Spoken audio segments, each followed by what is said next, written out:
They got me fast, folks. They got me fast.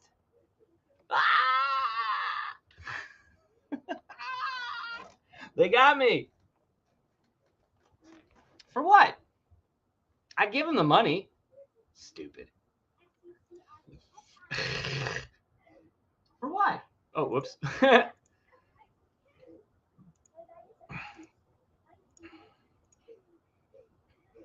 Silly sauce. This is all silly sauce, guys.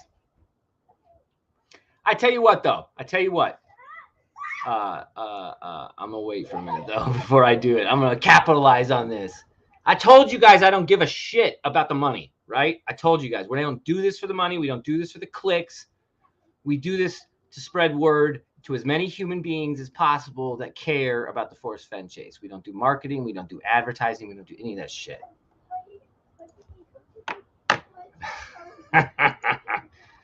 All right, so hold on. Dark's going to come on and join us. I'm going to send him a link. Oh, my God, that's so funny. God, Tom Petty, of all things, got me. That's, like, fucked up, man. Like, of all the things that got me, Tom Petty. Such a, you know, there's something wrong with that. That's like corporatizing the chase. That's screwed up. Let's throw this as the banner. I can't believe that happened. So stupid. So what I was going to say was you all would probably subscribe, but go ahead, hit the like button, hit the subscribe, because that other video is going to get me a naughty strike, I think. I'm going to get another beer. Man, my break got shortened too. Huh.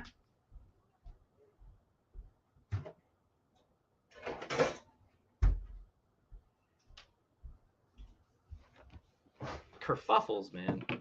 Kerfuffles.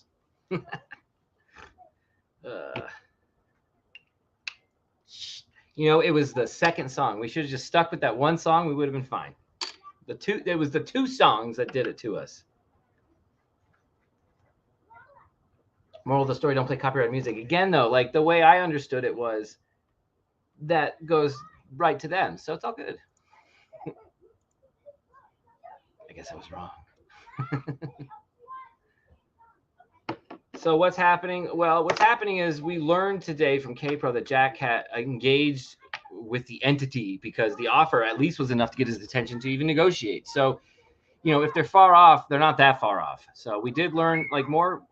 And then we learned from Rudy that Rudy believes Packer Jack's source as well. So that's more corroboration of the sources. It's good. It's very good.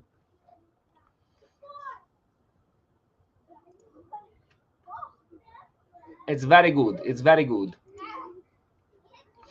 But yeah, hit like, hit subscribe, hit dislike. I don't give a shit. It's funny. And then if when this kind of stuff happens, when you hit subscribe and you hit the little notification bell, it'll tell you, whoop, I went right back on. So we're good. Probably even gives you the link too. It'll give you the link right away and it gets you right back in. Easy peasy, lemon squeezy. Whoever filed, I bet you it was somebody who filed that on me too. I bet you it was somebody. You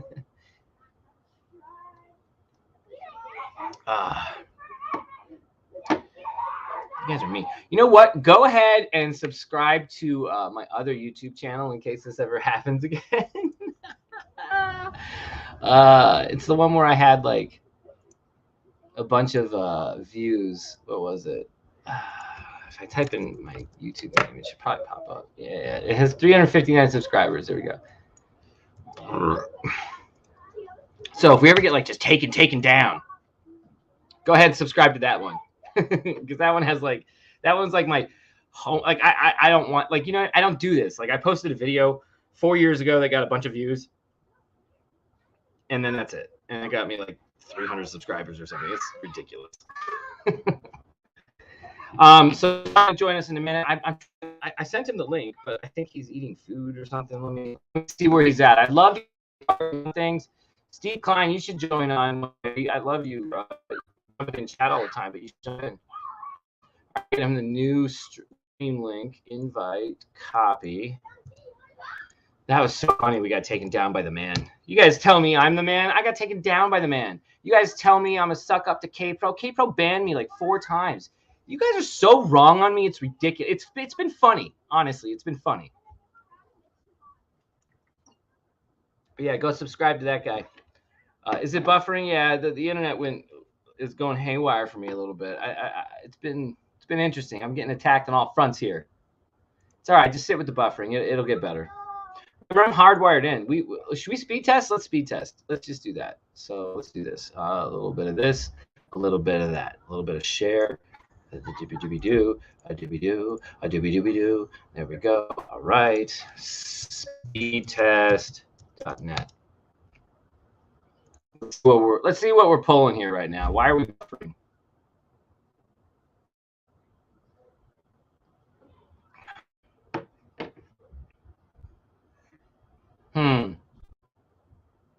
You know, normally I can pull 850. This is actually pretty bad, especially with different. The upload, I bet, is probably like under 30 right now. Oh yeah, look at how bad the upload is right now. Oh, no wonder we're buffering, guys. That upload is atrocious. Oh, we're buffering. Normally my upload hits like 35, 36. We've done this before. Yeah, there must be a weird thing going on right now. It's all right. We hacked or anything. It's just you know, an internet issue. That's fine. It'll get better. We're good. Deal with the buffering. Bad upload though. Bad upload. I don't know what's causing that horrific upload speed right now. Maybe I should have done like a hard reset of everything before I went back on. All right, if you're trying to get a hold of me on Facebook, let me know because I'm closing out of that. I'm just gonna. Yeah, the bars are starting to come back up. I think we're all right. You know what? YouTube's probably like, naughty, naughty, naughty, naughty. We're just going to screw with your upload. You know what? Let's do it again. I bet you if we do it again. Let's just do it again. Speed. There we go. Let's check it again. Let's see if it's fixed itself.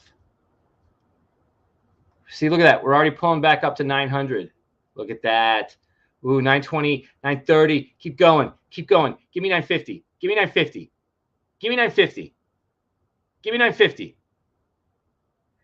Oh, 945. So good. Oh, look at the upload. We're back to 38, 37. If we're in the mid-30s, I'm fine with it. If we're in the 20s at this point, I'm fine with that.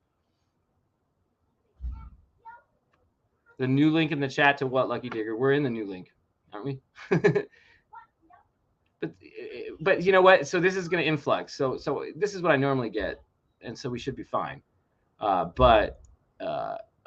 know, so I think some weird shenanigans are going. It's also 7 o'clock on a Saturday night, guys. That's what happens sometimes to the internet. Ashley's texting me now, like, "What happened to the stream? We're back on. We're back on."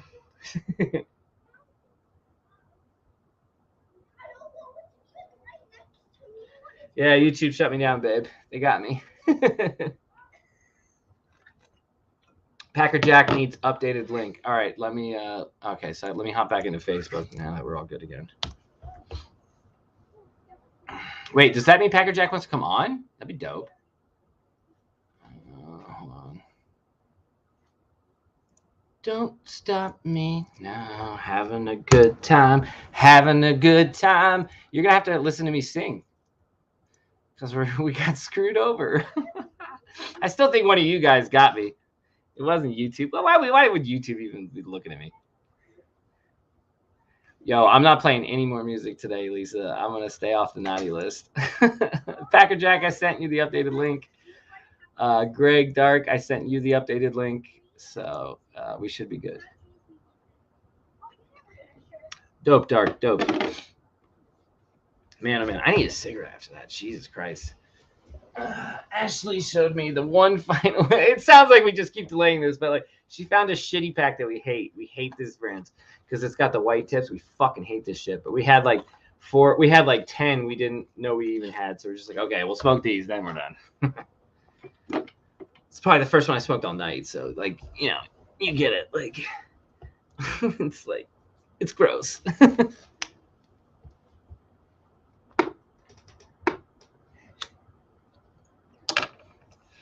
I can't believe they got us, guys. I can't believe they got us. We got hacked. No. Interesting that Justin used the terms grid search and Nook in his interviews prior to Jack being known. Whoa, Mike, what are you trying to say here, guy? Are you saying Justin is Jack? Justin found it, created the character of Jack, created a false sale wherein Justin actually has owned it the whole time and has the solve. Oh, Link. Luke Odin, I don't know who you are, dude, to send you just that link. I don't even know how I would send it to you. You can reach out to me via email. What do you want to talk about? Like, it's hard to have like strangers on here, but I am the channel that will have everybody on. It's just sometimes like, yeah, you got to set a quit date. I did carry, again, we did this Vegas thing and it's gone the whole week into Saturday now of these, but we've been finding around that. Ashley was like, okay, we had that secret pack. Fine. Let's just dig it out now since we're stopping again. We'll be fine. I got over the first hump of 8-9 years of smoking a cigarette, and I got through the quit phase of that. So now if I quit now, it's like 1 day of withdrawal as opposed to the 2 weeks that I had trying to quit the first time. So we're good. If you see me smoking again like on Monday, then you know, oh shit, I'm back to smoking, but that won't be the case. I don't think Packer Jack is a spy. If he is a spy, he's a great spy. It's a good spy. I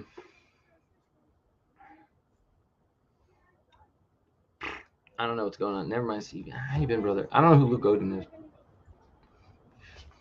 Are you guys sure Packer Jack wanted me to like send him a link? I don't understand if Packer Jack hasn't reached out to me asking for a link, guys. So I sent him one, but that's because he all told me to. I don't want to bother him, man. He's a busy dude. I don't feel like bothering him.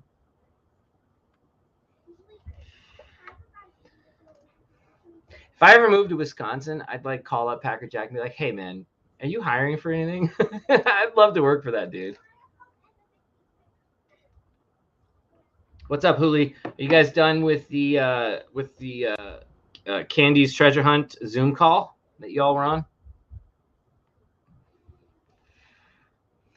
Q, exactly. That's brilliant. Someone asked me the other day, I thought you quit smoking. I'm taking a break from quitting. Come in. What's up, man? Can you tighten these? Can I tighten those? Hold on. Let me make it bigger. Yeah, I just don't like it when you come in here and I'm smoking. I don't want you to breathe this in. Tighter? No, like a bigger. Bigger. They're as big as they get, bro. Yeah, they are. Look how loose these are. They're as big as they get. Oh, wait. No, I'm just kidding. Hold on. Sorry.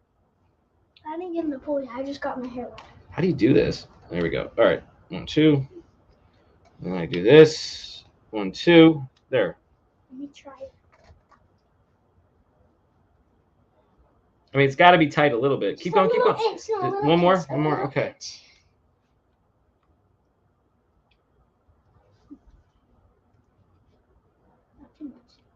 Try that. It's backwards. Yeah, but there you go. It fits. Yeah. Good job. What do you mean? Me good job. You good job. No, good. Well, thank you. Me good job. You're right. Me good job. Yeah. Me good job. Yeah. Bye. Packer Jack's here. Sorry about that, man. We were doing pool goggles. I saw. It's great. Yeah, they're playing in there with their older sisters, so they're having a good time. I love the parenting when you were talking about the Skittles, and you said life sucks. You got to teach them young. It's hard, man. If we solve all their problems, including Right. Skittles problems, what are they going to do when they're 20? No participation trophies. That's right. That's right. That's right. Life does suck. We have the only participation trophy we have in this house is a no quitting trophy. I don't care if you won or you lost. Did you quit? No. That I'll give you props for. But I won't give you props for getting in third. Oh, yeah, no, high five. Great job. Let's go for first next time. But you didn't quit. Quitting is the issue for me. Right. Oh, absolutely. Absolutely. So you got any news nuggets to drop tonight, Packer Jack? You just my reaction to yesterday, and I ended up passing out because I was enjoying so many cocktails after a rough work week that right. I didn't know you went on after Susie last night. So you know what? I did have a great mail day.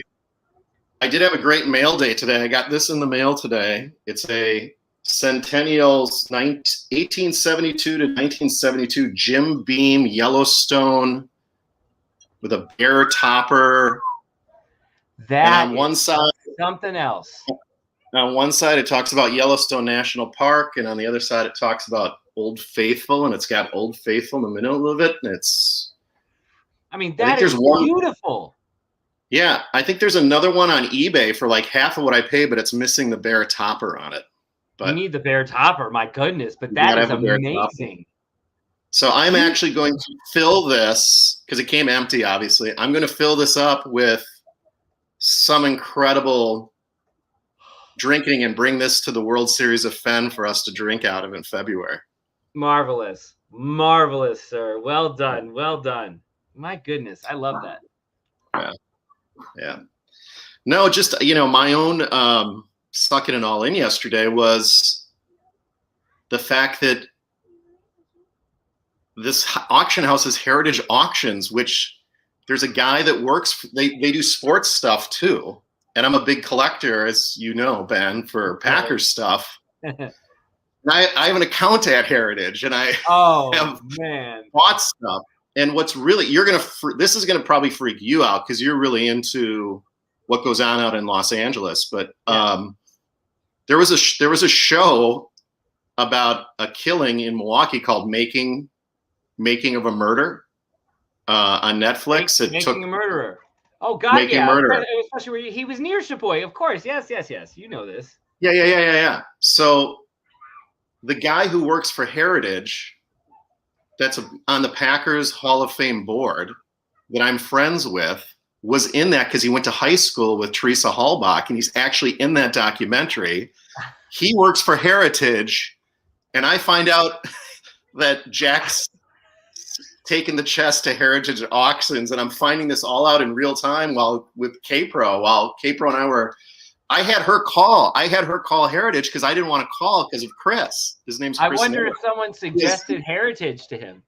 He has nothing. Yeah, Chris has nothing to do with this. He only does sports stuff. He's on the Packers Hall of Fame board. And honestly, let's reiterate, for conspiracy theorists, if you only do sports, you don't do gold. There's no connection. Like you either sell signed autographed Michael Jordan basketballs from North Carolina, and you know what those look like, but you don't know what gold is. Like there's a difference. Just absolutely crazies out there. But Heritage is a serious auction house. They for numismatism with coins, jewelry, sporting goods, headquartered in Dallas, but then they have locations all throughout the world. Which makes it even more interesting that it's the one in Texas when you, my friend, said, hey, the chest is in Texas. K-Pro could have called up Heritage in New York, and they'd have gone, no, don't bother us. They're not going to waste their own time to connect you to someone on the phone that is part of a conspiracy to troll people that call them about Forrest Fenn. They don't have time for that. I guess, Packer Jack, what I'm saying is people don't understand that business hours are business hours. Right. No, absolutely. So I messaged K-Pro. I'm like, if you're feeling spunky, because I am, can you make this call to them? Because I don't want to do it because I don't want it to come back to Chris that I'm calling and asking about some crazy conspiracy about a treasure chest when I've actually sold him stuff. He's he and I have done transactions together on Packers memorabilia, and Heritage is actually really well known for trading high-end Packers stuff. But, so that's just something went on, and then I was high-end Packers stuff.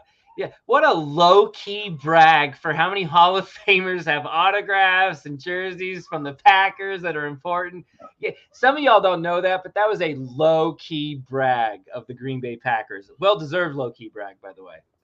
Yeah, and it's really my dad. My dad had an affiliation with the team. He worked early in his career for a company called Rain Fair that was out of Racine, Wisconsin, and he sold the dress jackets because Lombardi and most of the teams all wore suits and ties when they traveled.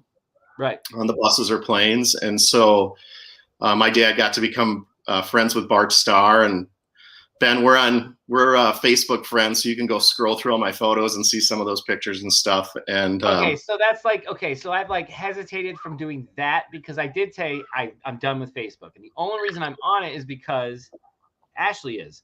and the treasure hunting community is prevalent on Facebook. But I have not clicked people's profiles. Anybody who's friend requested, who I've talked to, any of you guys, even K-Pro, I have not clicked through anybody's profile pics, because it's like there's a red mental line in the sand for me, Right. where I go back into social media and it's clicking but for that I will for sure.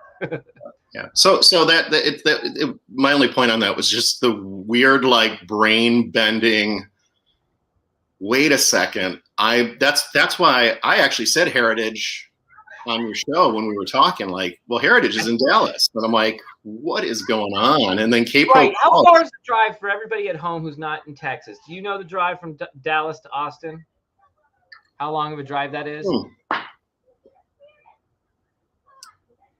Dallas to Austin. That's a good question. I can see it in a map. My gut instinct, without even Hours. Googling it, is a 3 to 4 hour drive. Yeah. So what I think I'm going to do, just for fun, because why not? Let's see.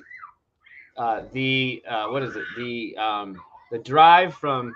Wait, we got to go to maps, which is going to load up on. I'm thinking it's like 2 or 2.5, maybe. Maybe I'm wrong. Well, here's my question, and here's the reason why I'm asking is because, just if we're kind of dissecting everything just to do it, why not go to an auction house in Austin if it's who we think it is, right?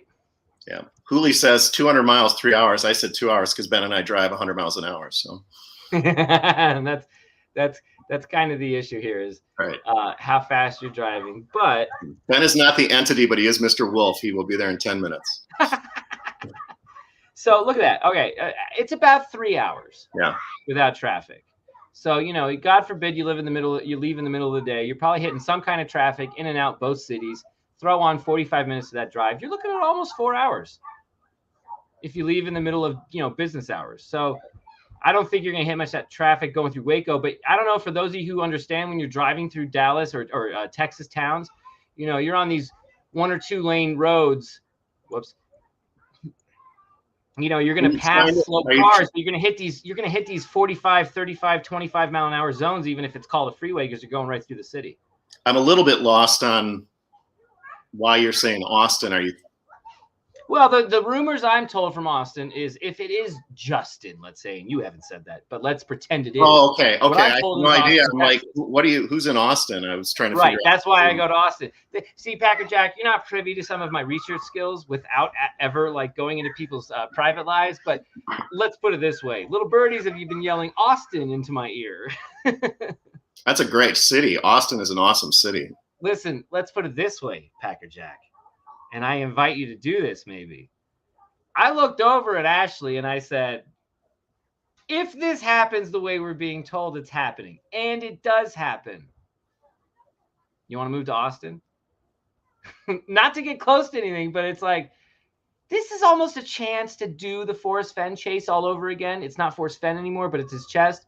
And if you missed out on it the first time, if you joined this hunt back in 2019, 2020, 2021, like, it's a chance to do it all over again. So, like, why not do all the things that you were like, oh wow, what a maneuver? Just move close to the man who hit it himself, and just put yourself in that mindset and go look for treasure every season. Like, that's fun. It's a chance to maybe do this all over again and make different decisions. I'm not saying that I would actually move to Austin to somehow understand if Justin Posey was hiding a treasure, but like, it's a chance to really focus one's life on a treasure hunt if it's actually happening, because it hits the magnitude that we're all used to. That's just I'm off the soapbox on that one. No, that there's a lot of people, though, just, I love California. It's a great state.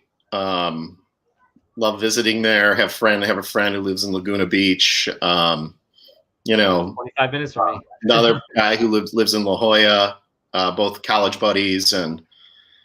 But it's what the tax situation is there. So there's incentives. You go to Texas where there's no state income tax. It's a completely different world, right? So yeah, but I got Ashley to move from Texas out here. Now I'm telling her, hey, let's go back. But not Dallas. I didn't know she's from Texas. You got her to move from Texas? That's hard to take a woman out of Texas, I tell you that. Me. And she was living in Texas for quite some time. I mean, she's an LA girl because we knew each other in high school, but she moved to Texas fairly soon, and she's been there for quite some time. And yeah, I got her out, and then she looked at me and said it too, like, Ben, you just got me out of Texas. Now you're going to tell me we should go back? I mean, sure, fine, whatever you say, but One of my best friends from college got a job with Wausau Insurance. Wausau is another town in Wisconsin. Yep, Wausau or Wausau. And they sent him down to Texas, and he would try to date girls, and they would say, well, do you want to live here for the rest of your life? And he'd be like, I don't know. And he figured out very quickly that that was the wrong answer. And now he's lived there ever since then. You're stuck. He's now a grandfather, and he's got a beautiful wife and kids. And it works out. So yeah. that's good. Man, here's a guy that I think the world of who just joined us. A legend. And by the way, you know how much I love the Packers, but this dude has a football team that is blowing the doors off the NFL right now. What is he, a Bucks fan? Hello. Dark, who do you like, Dark? What's your team? Your favorite team, the Buffalo Bills. Oh, I got to go to I'll be right back. See you later. And the broadcast. Cut the feed. Yeah, but Greg, you and I could just talk football for the rest of the night and be. Really, I almost had my own stream tonight. Plus, you got one of my favorite guys. I told you this, Micah Hyde. Man, I love it. I hated it when he left the Packers. He's playing for the Bills. The dude is a stud. Yeah, and we got Poyer, formerly of the Browns, right? Yep, Homer Brown, killing it. And I'm still a little burnt about that Steelers loss, only because it's such an important conference win. And then when it comes down to common opponents for seeding for the playoffs, the Chargers play the Steelers, the Ravens play the Steelers, so that we're gonna have all these common opponents that could impact number one seed. I don't think the Steelers are gonna. I'm not worried about the Steelers, but I'm worried about other teams who. Losing against them. Yeah. Yeah. So the Bills really should have beat them. You know, it's like a surprise. Although it did kind of it was a wake up call to make them realize teams aren't going to roll over for them, and they got to do their best. You know, so now they're clicking. All right. So what did you put up? I think they mean Ken Griffey Jr. rookie card. Okay. For the record, that you know how much that's worth. Well, it depends. There's a lot of fakes out there, so you got to be very careful. I'm not even setting up something grand here. If I'm going to guess, Ghost Dancer has the Ken Griffey Jr. bat over the shoulder upper deck rookie card, where it's the profile picture. That Griffey rookie card, I bet you, is worth $150. Right.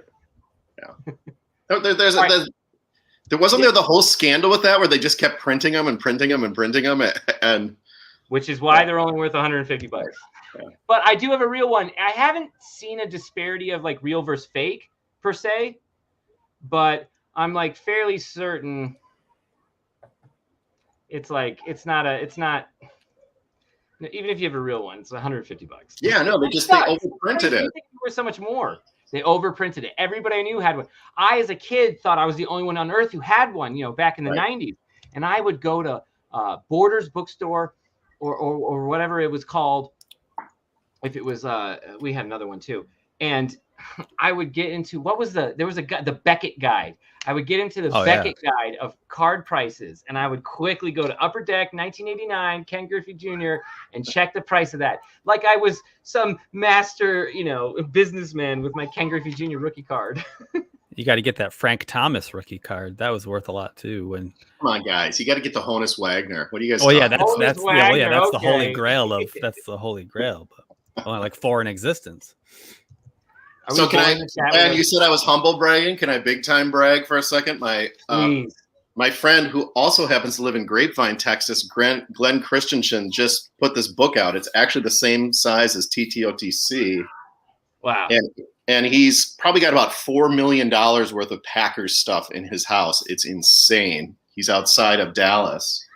And there's 3 items in this book, including a page that 2 of them, and I'm sorry it's taken me so long to find them, but 2 of them are things that I sold to him. I don't know if you can see this, but these are 2 chests. One belongs to Curly Lambeau, and the other was Jerry Clifford, who was the attorney for the Packers back in the day. And they would take these chests around back when the Packers still actually had to sell tickets, and they'd go on train tours and sell tickets and have their stuff in there. And it's just cool. This just came out last week, and it's really amazing. See some of my stuff in there is just awesome. So that's my So do you see on the cover right here, you see Vince Lombardi's jacket, and Yep. he's wearing one of the Ice Bowl Dickies. All right, guys, I want your opinion real quick. Shit, what's that? Real quick. I want to ask chat. I've never been on StreamYard. Is my audio too loud? for anybody I think you're out there perfect. in chat? Okay, I didn't have time. I didn't really configure anything except the Can you green guys screen. see this screen? Is it Yeah, possible? clearly. Okay. So this is my team. This is my my way to make peace. I have Josh Allen on my team. So there you go. Nice. But look how shitty this team is, honestly. Josh Allen, this is $1,000 league. So this is the league my dad is in, right? And he used to have me as a partner, right? So it was always $1,000. They call it the K League. And it started in like 2000-ish, I think maybe 1999. And I always was his partner as a minor. And then as an adult, he's like, you're not on my team anymore. Get your own fucking team. And so at 37 years old, I finally got to get back in my dad's league because I was also on a waiting list for 5 years. I was like, okay, I'm ready to finally get back in. I have my own money now. And he goes, yeah, you're on a waiting list. I was like, oh, son of a bitch. So I finally did it. I'm 1-4. I'm so bad. And it was an auction league. So I bought Josh Allen for a good amount. Leonard Fournette was cheap, and he had a great game. That's fine. Myles Gaskin, I bought just because at the time there were no running backs left. I'm a Dolphins fan. Overpaid. He sucks. Najee Harris was underperforming the first couple of weeks. He's doing better now. I got Julio Jones and thought he'd be great with Tannehill. That sucks. CeeDee Lamb, I thought would be amazing. I think so far so good.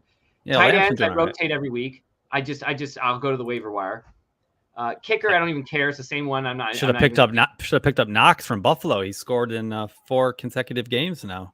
Multiple touchdowns in one of them. I've been playing Dawson Knox on my daily fantasy. My daily fantasy is much different than this. That's the difference. I don't even play anybody on my normal fantasy. That tells me how bad my fantasy team is. I got Mac Jones for a steal for $1 because I thought, okay, if he's good, he's going to hit big with Belichick. Nothing. Tua. My whole team is the Tua train to tomorrow as a Dolphins fan. The Tua train wreck, more like. That did then well in week 2, did it? The train. Believe you don't know how many emails I got. Oh, that train wrecked real quick. As soon as Buffalo smashed his ribs, he needs some milk. James Conner, I thought, okay, maybe. Clyde Edwards-Helaire is now on my bench, but he's injured reserve. And, that's I overpaid for him. And then, Ayuk, underperforming. Christian Kirk, whatever. Michael Thomas, I took him on purpose. I'm waiting for him to come back. So I'll put Michael Thomas in probably replacement of Myles Gaskin. And so I'll have Fournette, Najee Harris, Julio Jones, CeeDee Lamb, and Michael Thomas. And if Thomas plays well, I got a good team. What's your record so far? What's your record right now? 1-4. Yeah. You got to go. The only way you can sneak into the playoffs in this league is if you go 6-7. They added a game, so I would assume you got to go 7. Yeah, you better turn it on real quick or pitch a trade to somebody if you can. I don't know. Anywho, I wanted to just say that boy talk. All right, now what's going on in the chase, guys? Packer Jack, we've heard a lot of news updates from you, not so much opinion, and I think that's on purpose, and I think that's strategic, and I think that's good. But I think given the way the community has reacted to this, even for the likes of Rudy to text me out of the blue and goes, listen, man, I think that Packer Jack source is legit. Hey, man, can I quote you? You can quote me saying I believe in Packer Jack's source. So, even that's happening now, and we all know Rudy Green. My God, I think he gets a kick out of saying, no, I need more evidence, sir. I think he gets a kick out of that. Even he is saying, I believe it. Packer Jack, how does it feel? Have you had moments of, oh, my God, am I getting screwed with? You saw me maybe live when I had my source from Reddit come on, and he told me the Uncompagre. I think I went pale. I was like, oh, my God, am I getting messed with? This is embarrassing. This is awful. Are you having those thoughts? For me, this was more why me. Okay. But based on the entity and my limited interaction prior to this, but still investigating it, I just didn't think I'm getting messed with. My concern was there no outlet, and so this was a way to let a little bit of air out of their balloon and be able to do it with someone they knew who had some veracity that wasn't going to go live 5 minutes afterwards and start saying, I heard from X and X and X and X, and this is exactly what they're doing, and I can't believe it. What do you think of this? And you don't think that's what they wanted you to do? Or no, not that you were going to go live, but that you would tell someone who would? Yeah, I played a little bit coy there and waited to see if I would get contacted again. You know, I'm like, but I also think that it's a two-way thing where I can tell you there's mutual respect and mutual appreciation. And I also, I know this is redundant. I don't want to keep saying the same things over the last couple of days, but I also think that fact that if someone asks me to keep something confidential, I do, and I think I proved that with the Copper Dan, situation where Dan, used me to edit his statement about his meeting with Jack. Asked me my advice on how he should do it. How he knew he was damned if he did and damned if he didn't with it. And it was 5 weeks before, he actually came on anyone's show to talk about that. And so I think this was probably an easy decision for the entity to say, if we share information with Packer Jack and it's assumed confidentiality or we clarify confidentiality, we don't have to worry about names coming out. I think that's really what it is. But my biggest thing, Ben, wasn't that. It was why me? I still don't know why me. But again, I think what makes me feel really great is that I did not break trust with the entity, but I was comparing notes with other people, K-Pro and others, and just, right. And of course everybody was trying to pimp me for information, but I was just trying to say, I can't be the only person that knows this stuff or is being communicated with. So now that the fact that Rudy's come out and others have come out, the weight's off my shoulders. I'm on 14 minutes and 57 seconds of my fame, 15 minutes of fame on this. And it's a big relief that I'm not kind of on an island, because I know how much that sucks when you have confidential information, you want to share it. Right. And there's nobody else corroborating it, and you've got, thousands of people saying, negative things. But this seems to have gone as has planned. And again, it shows me that there is a two-way street there, and that my confidence and respect for the entity has paid off by keeping my word. And again, I'm just really happy I could get information out to people in the chase. I know how frustrating it is for people like Susie, who I don't think she hates you, Ben, but I think it's frustrating when you hear all these people say, well, I know something, but I can't tell you. I know something, but it's like Harry High School stuff. And Ben, you've been great about that. You're like, I know I may tick people off from time to time, or I may get on someone's bad side, but you're like, if I got information, I'm going to share it. You're going to be very good with confidential sources like you have been. You didn't come out and say, here's who Jack's search partner is. You've kept that confidential because that your reputation is based on having a modicum not only of decency, but a veracity to be trusted if someone would want to reach out to you. I've sent messenger messages to you, knowing that if I sent you something and said, say it or don't say it, you wouldn't say it. Right.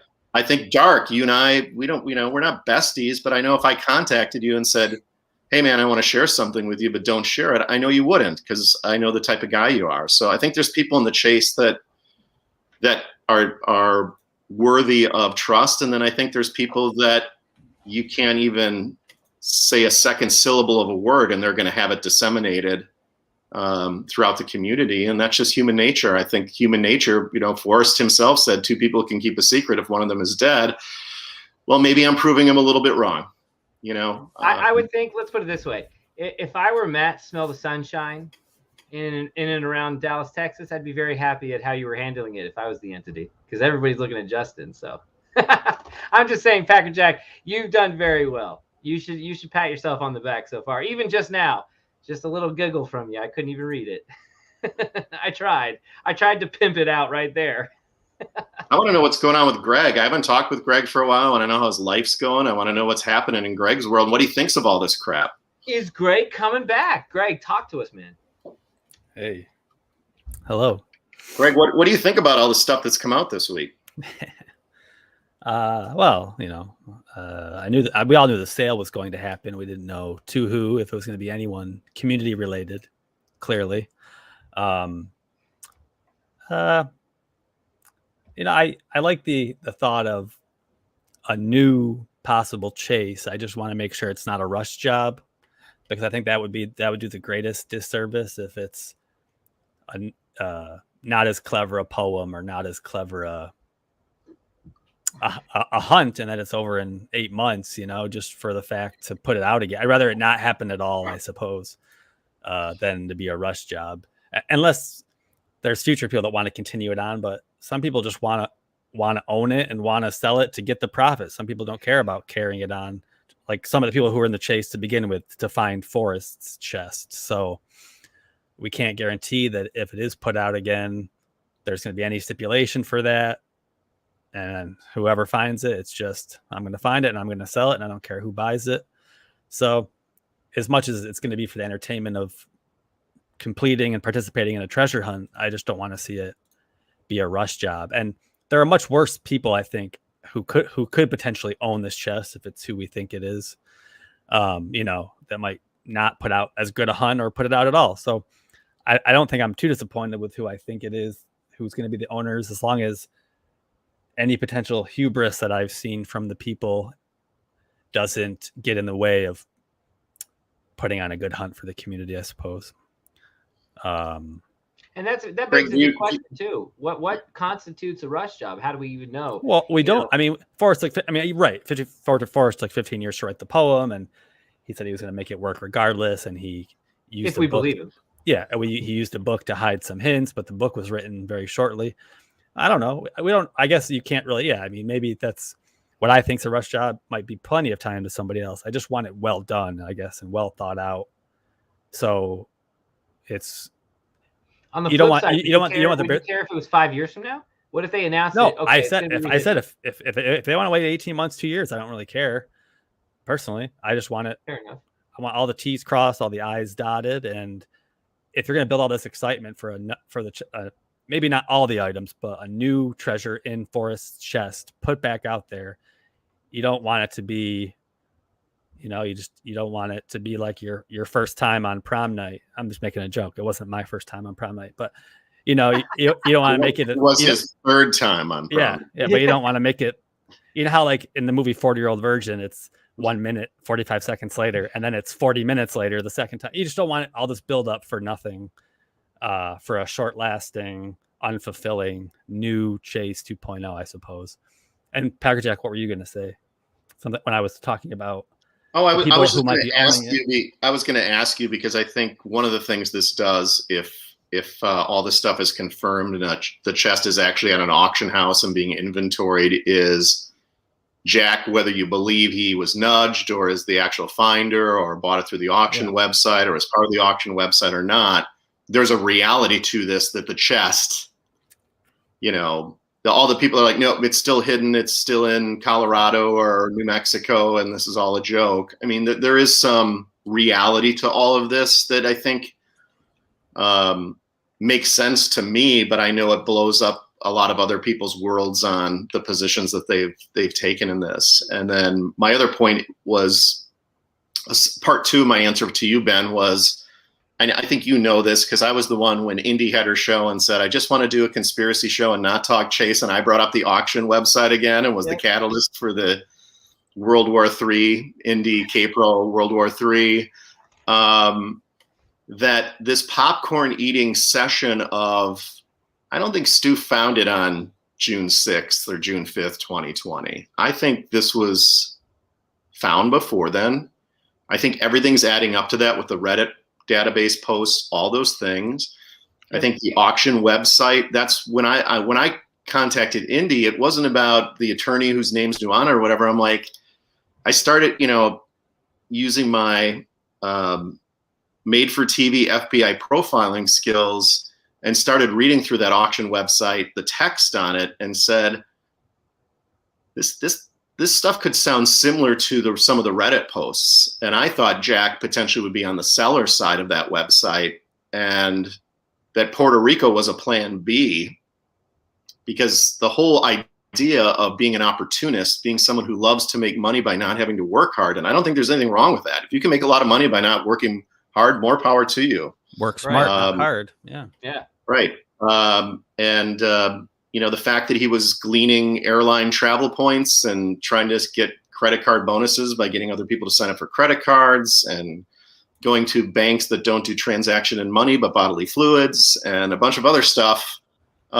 This guy has the profile of an opportunist. He loves to think that he's smart and makes money by being smart and not necessarily having to dig ditches.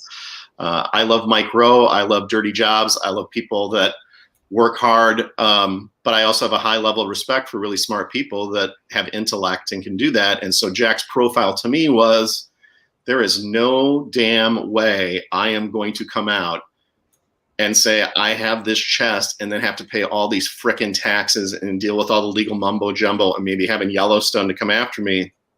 How easy would it be for me and my potential partners in this to just say we've located it and we're willing to sell it to you for a monetary transaction that has nothing to do with you buying. So you're buying where we know it is. We're not selling you the chest.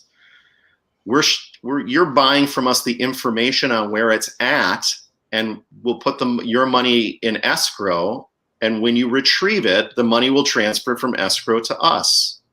We didn't sell you a chest. We sold you the information. Therefore, there's no liability to the seller of that information of the chest or ever having custody of the chest.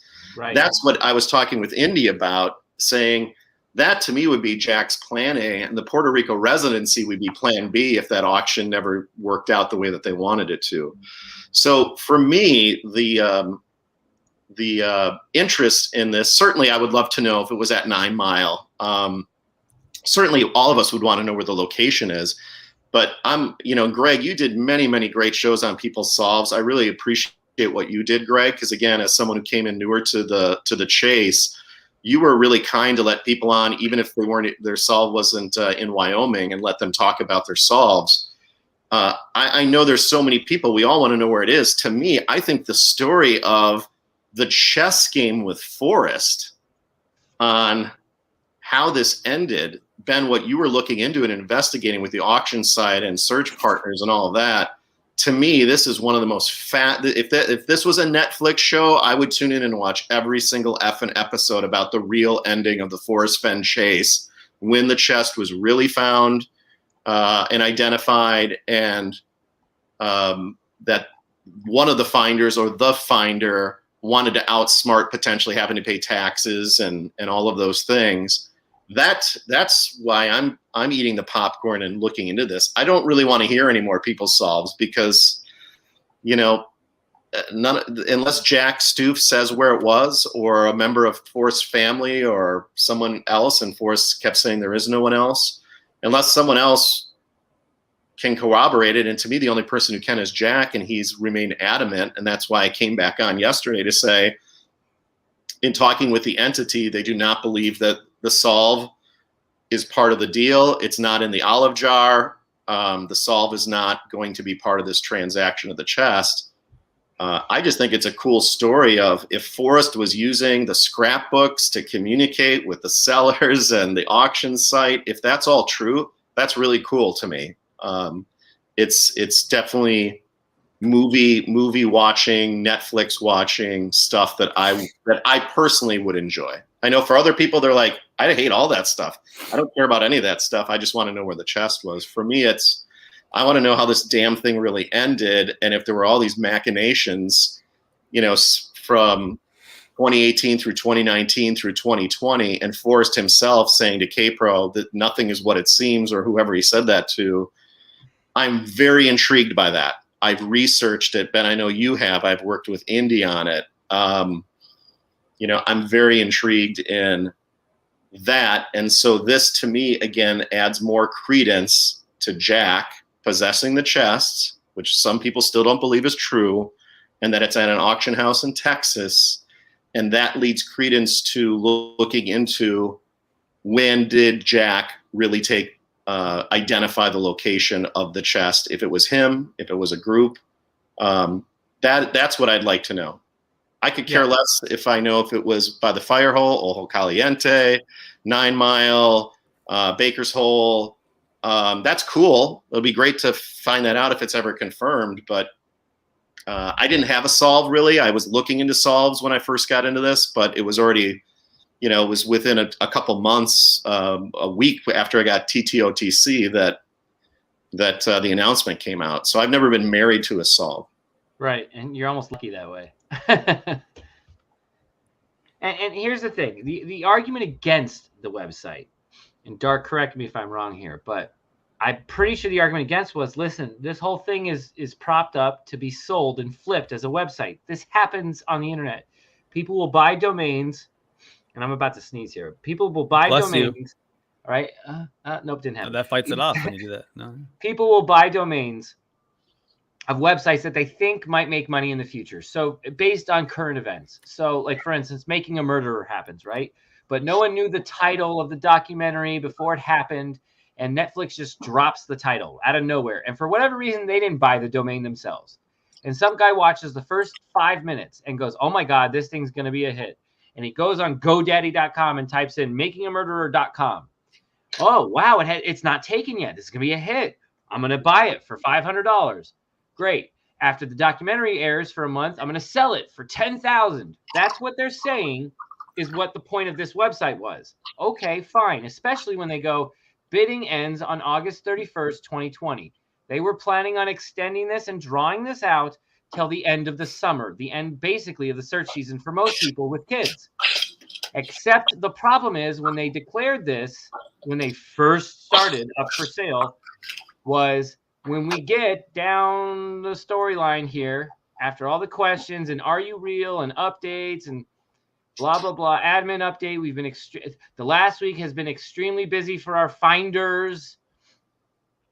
It appears the money taken off the stock market recently needs a new purpose. Like there's all sorts of cryptic messaging here. A video here, Force Fenn code word from 2015. Strange. If you press play, what do we get? Let's see what happens. It's just circles. Locked video. Strange. Okay, we keep scrolling, and then wait, what happens? Important update. Over the weekend, we received an offer for the treasure which exceeds all previous offers by a significant margin. Remember, their minimum bid was $2 million. So something exceeded at least their minimum bid. And all of a sudden, even though they were going to extend this out and draw this out till August 31st, they decided, whoops, this game is over now. Here's the problem with wanting to flip the website. In order to flip a website, you need to show web traffic history that's increasing. You need to show popularity in it. Everything's dying down if the chest gets found.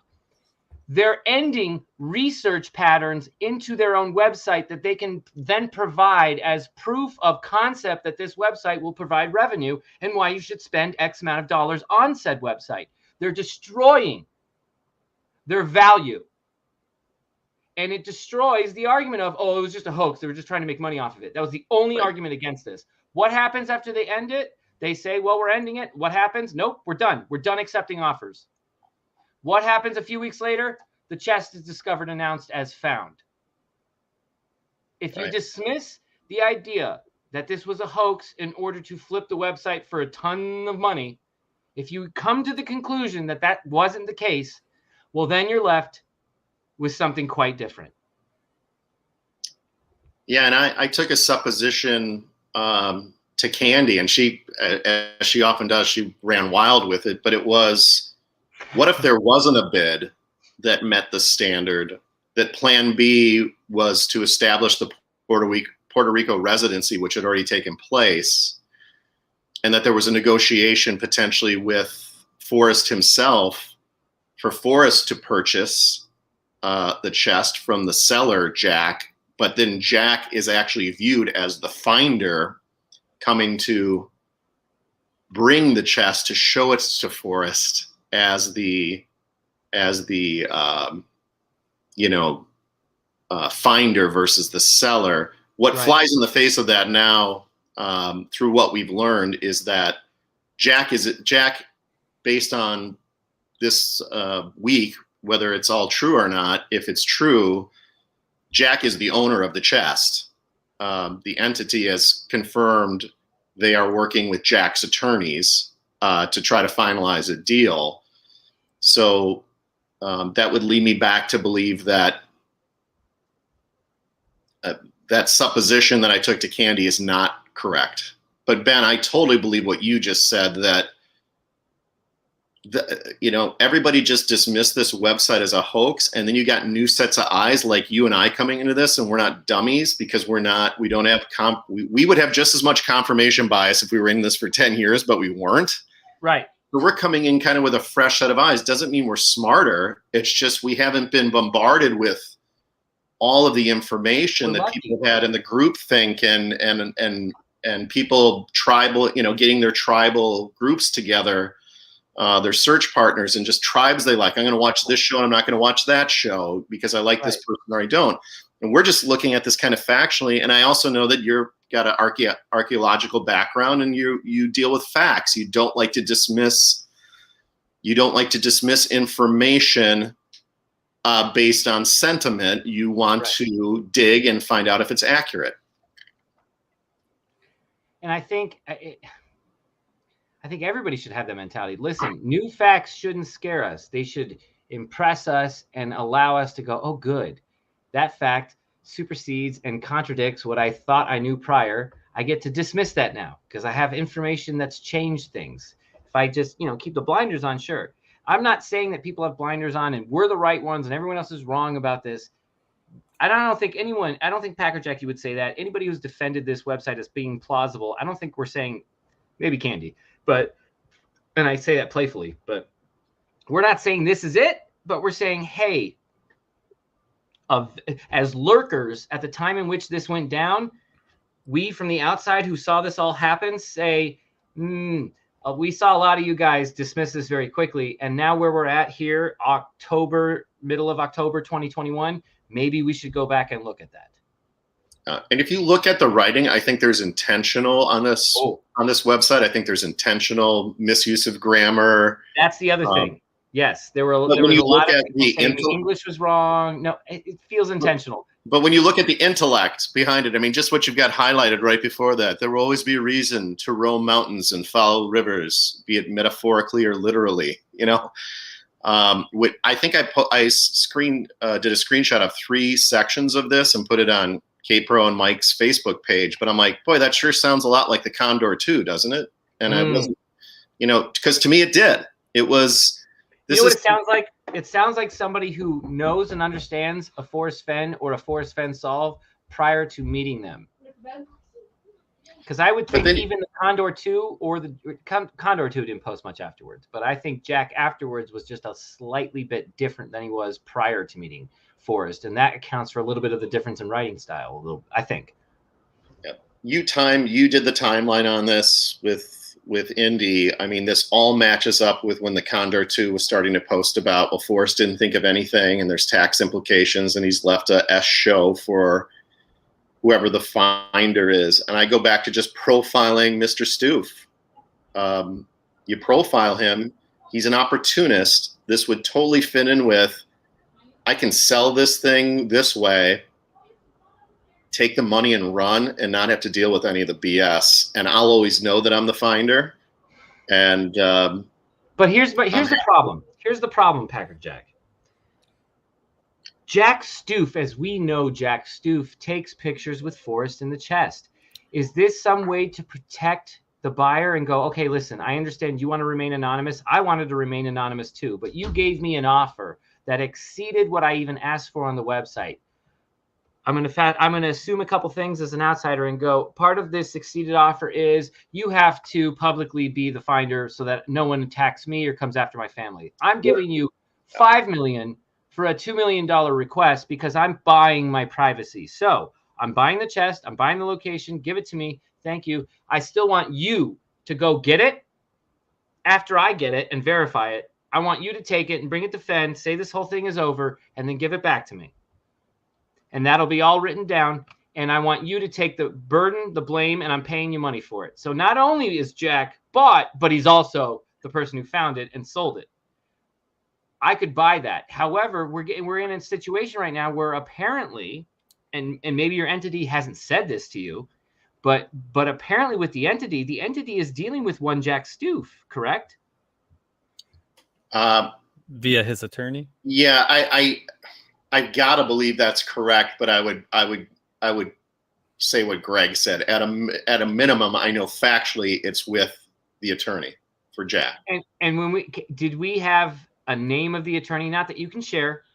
Maybe you can't even say it's been shared with you. But what I would like to at least I can tell you it hasn't. I have not had the name of any attorney or any law firm shared with me. And the only reason I ask is not to follow up and legitimize, but it's more, I'd like to know if it's Fenn's attorney that's involved in this, or is this a new Jack Stoof attorney? Like, to understand where the attorney comes from almost helps a little bit. Yeah, without getting too involved. Yeah, that hasn't been shared at all. Okay. And again, the heritage auction wasn't shared. It was just a weird circumstance that maybe the entity wasn't thinking when they picked me, that just thinking out loud with you on the air, I'm like, yeah, and there's a place in Dallas called Heritage Auctions that Packer Jack. I don't think anyone could have even seen Bart Starr behind your head. I don't think anybody could assume that you're picking up your sports memorabilia from Heritage in particular, and that the Heritage in Dallas could somehow be traced back to something that you already had an account for. Not that it was traced back. You just came out and said it. It's just funny circumstance, even for you as the person who's giving us this information. You even on your own go, well, son of a bitch, I have a Heritage account. Yeah, it's crazy. Yeah, just crazy. So, Dark, you didn't tell me, though, if what Packer Jack is saying is right, if the dominoes fall the way we want them to, a new treasure hunt could be on our way. I'm keeping the Reddit. Branded Man has put me in charge of the Reddit. My source is, he's still a moderator for the subreddit, but he has put me in charge and said, run wild with it, man. It's your Reddit now. I'm keeping it at Forrest Fenn's Gold, Finding Fenn's Gold. So this might not be Forrest Fenn who's hidden this new treasure. This might be Forrest Fenn's puzzle or riddle or puzzle poem or whatever, but it's still Fenn's Gold. Are you into the next hunt, the Chase 2.0 for real? Or does it depend on how it's rolled out? Are you in no matter what because it's Fenn's chest, or do you need to see how it actually happens? Well, I'll take a look at it, whether it's all of Fenn's Gold or some of the pieces. It doesn't matter. I'll always entertain the idea of a treasure hunt and see if it's something that interests me based on, do you have to buy a book? Is it cipher heavy? Is it mostly armchair? Obviously, I imagine any person who's the author of a new treasure hunt is going to give interviews similar to what Forrest did, and at least give a summary of what's to be expected, not give clues, and hopefully they do step back more than Forrest ever did. And maybe if they're going to put out a hint once every 5 years, put it on a website, for everyone to see at midnight on this date. Don't do private emails. Don't meet with searchers. Only do interviews through the media. If there's a lot of factors. So, it all depends. I look at lots of treasure hunts. I just don't decide to put one on the front burner and work on it at my twilight hours at work like I did this one in all winter before my next boots on the ground trip. So you're not already going in your head, okay, if Fenn's chest gets put back somewhere in the middle of this country, I'm immediately going, I know now 20% of my work hours are going to be devoted to this. I know, like, you're not preparing yourself mentally for a new hunt. You'll take it as it comes. If I'm reading right. I mean, there's no point pacing the room right now wondering what it's going to be like, because I have far more important things to invest my time and thoughts on, I suppose. Like, I can't pace around and twiddle my thumbs and say, oh, what state might they hide it in? What kind of, are they going to write a new poem? Is there going to be like Forrest Fenn Easter eggs in the book, or callbacks, sort of like little fun tidbits and kernels? And guys, both of you stay on. Ashley wants to talk to you guys because she never gets a chance. Dark, I need. Yeah, I just wanted to say, someone made a comment about you, Ben, being a moderator, and you called me a spy. I was listening to the show the whole time. You didn't say that in a derogatory way at all. I didn't take it that way. I think at one point we got to that point of, oh my God, the website's now the issue. Like, is Packer Jack a spy? Is he being trolled? It's one of those. It's people people try to ruffle our feathers with each other. Packer Jack, I invite you to go back and rewatch it. I promise you. No, I don't need to rewatch it. You don't have to. Believe me, you don't. Ashley, come say hi to them. Oh, you got me a sandwich. Is this for me? Yeah, I made you a sandwich. Oh, she made me a sandwich. All right, I'm gonna go eat my sandwich. Hey guys, You didn't even have to ask. can I Hello. please turn this off? I hate when you leave the screen sharing on. It drives me absolutely nuts. What do I click? Just remove? The curve just went up on the intelligence of the panel. Ah, so much nicer. Ask him if this is smell the sunshine instead of Packer Jack. Ask him that. I have a Is basket this smell full. the sunshine instead of Packer Jack? Is that what I'm supposed to say? No, is this smell the sunshine instead of Justin, who's in charge of this game? Is it smell the sunshine instead of Justin, who is in charge? He's bossing me around from his sandwich eating corner. I don't know what that means. I don't either. No one knows what you're talking about. Are and you why would saying Packer Jack give us any Smell the information that he's Sunshine not is in allowed charge to? of this new hunt? Is that what you're saying? Could he? Is that a rumor? Could that be possible? Is it a possibility? That's what he's saying. Well, I could see a 2 or 3 headed monster. Isn't Smell the Sunshine the Matt guy who Matt DeMoss, did the valuation video? Because Ben and I talked about that, the valuation of the chess. Because I might have been wrong, but I think he was like 700,000 to 1.2 million or whatever. Yes. Okay. Yeah, he analyzed each chapter or each couple, every two chapters at a time, sort of in the book. And Forrest, he's the one that Forrest pointed out and said, "Hey, who's this guy? I like his." That's the dude that was at Forrest's house during the intervention or whatever. The blow up. Yeah, he was there that day or the day before. It was. I got it. Smell the sunshine. Ended, yeah. Okay. But I kind of, if I believe that it's that who we think it is buying this thing, I could see a conglomerate working on the next treasure hunt or poem or book or, I could see 2 or 3 of them of the Nooker, 4 or 5, working on some kind of rollout. If we want to, think of it that way. I don't know maybe one person just wants to handle it on their own, but. Do you think it would be successful though with that many people?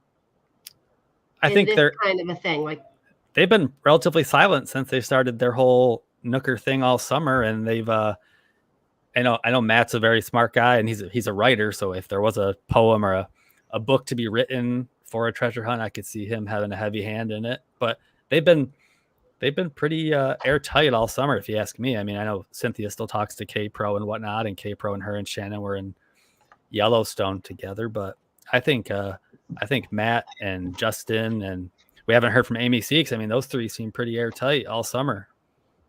So I don't know. I wonder if they've been working on it that long. Yeah. Sorry. How many sequels are ever as good as the original? I mean, there's been a few, exactly. Right? Yeah. I mean, I just think Ashley, you asked the proper question using the word success. I do this in everything I do, whether it's with my kids. I say somebody comes up with an idea and they don't smart go it out. And I say, what's the definition of success? You have an idea, you want to do something. Define how you will be successful if you do that. What's your definition of success? And I think anybody who would say that I want to do Forrest 2.0 is fooling themselves. What he did was so extraordinary and unique, and it was free to be part of it. I know people say, well, I bought a book, so I bought a lottery ticket. We all know that's BS. But I just, first of all, anybody who's trying to do a sequel with this is setting themselves up for disaster. And then you have to think, why would any logical adult want to potentially put themselves through what the Fenn family went through? Why would... Nicely done. Yeah, and after we saw what happened, did he tell you about the specials on this evening's menu when he did that? Or he's supposed to have a towel over his arm. I'm waiting for some new items to be added to the menu. He's supposed to have a towel over his arm, and he's supposed to uncork the wine silently as a good sommelier. He can't have any noise. Personally, for me and Ashley, and you guys have been really great sharing your lives on TV, basically on YouTube with people. It would scare the hell out of me. I don't want anybody messing with my family. Well, so I think they have to. Yeah, go ahead, Greg. Sorry. Well, they got to do it in the model of AGK was smart. They actually had an LLC set up to save themselves their personal wealth from any kind of liability. AGK's treasure hunt didn't last long, but they took the steps necessary to say, hey, we're not liable if you go in a raging river torrent and get swept away.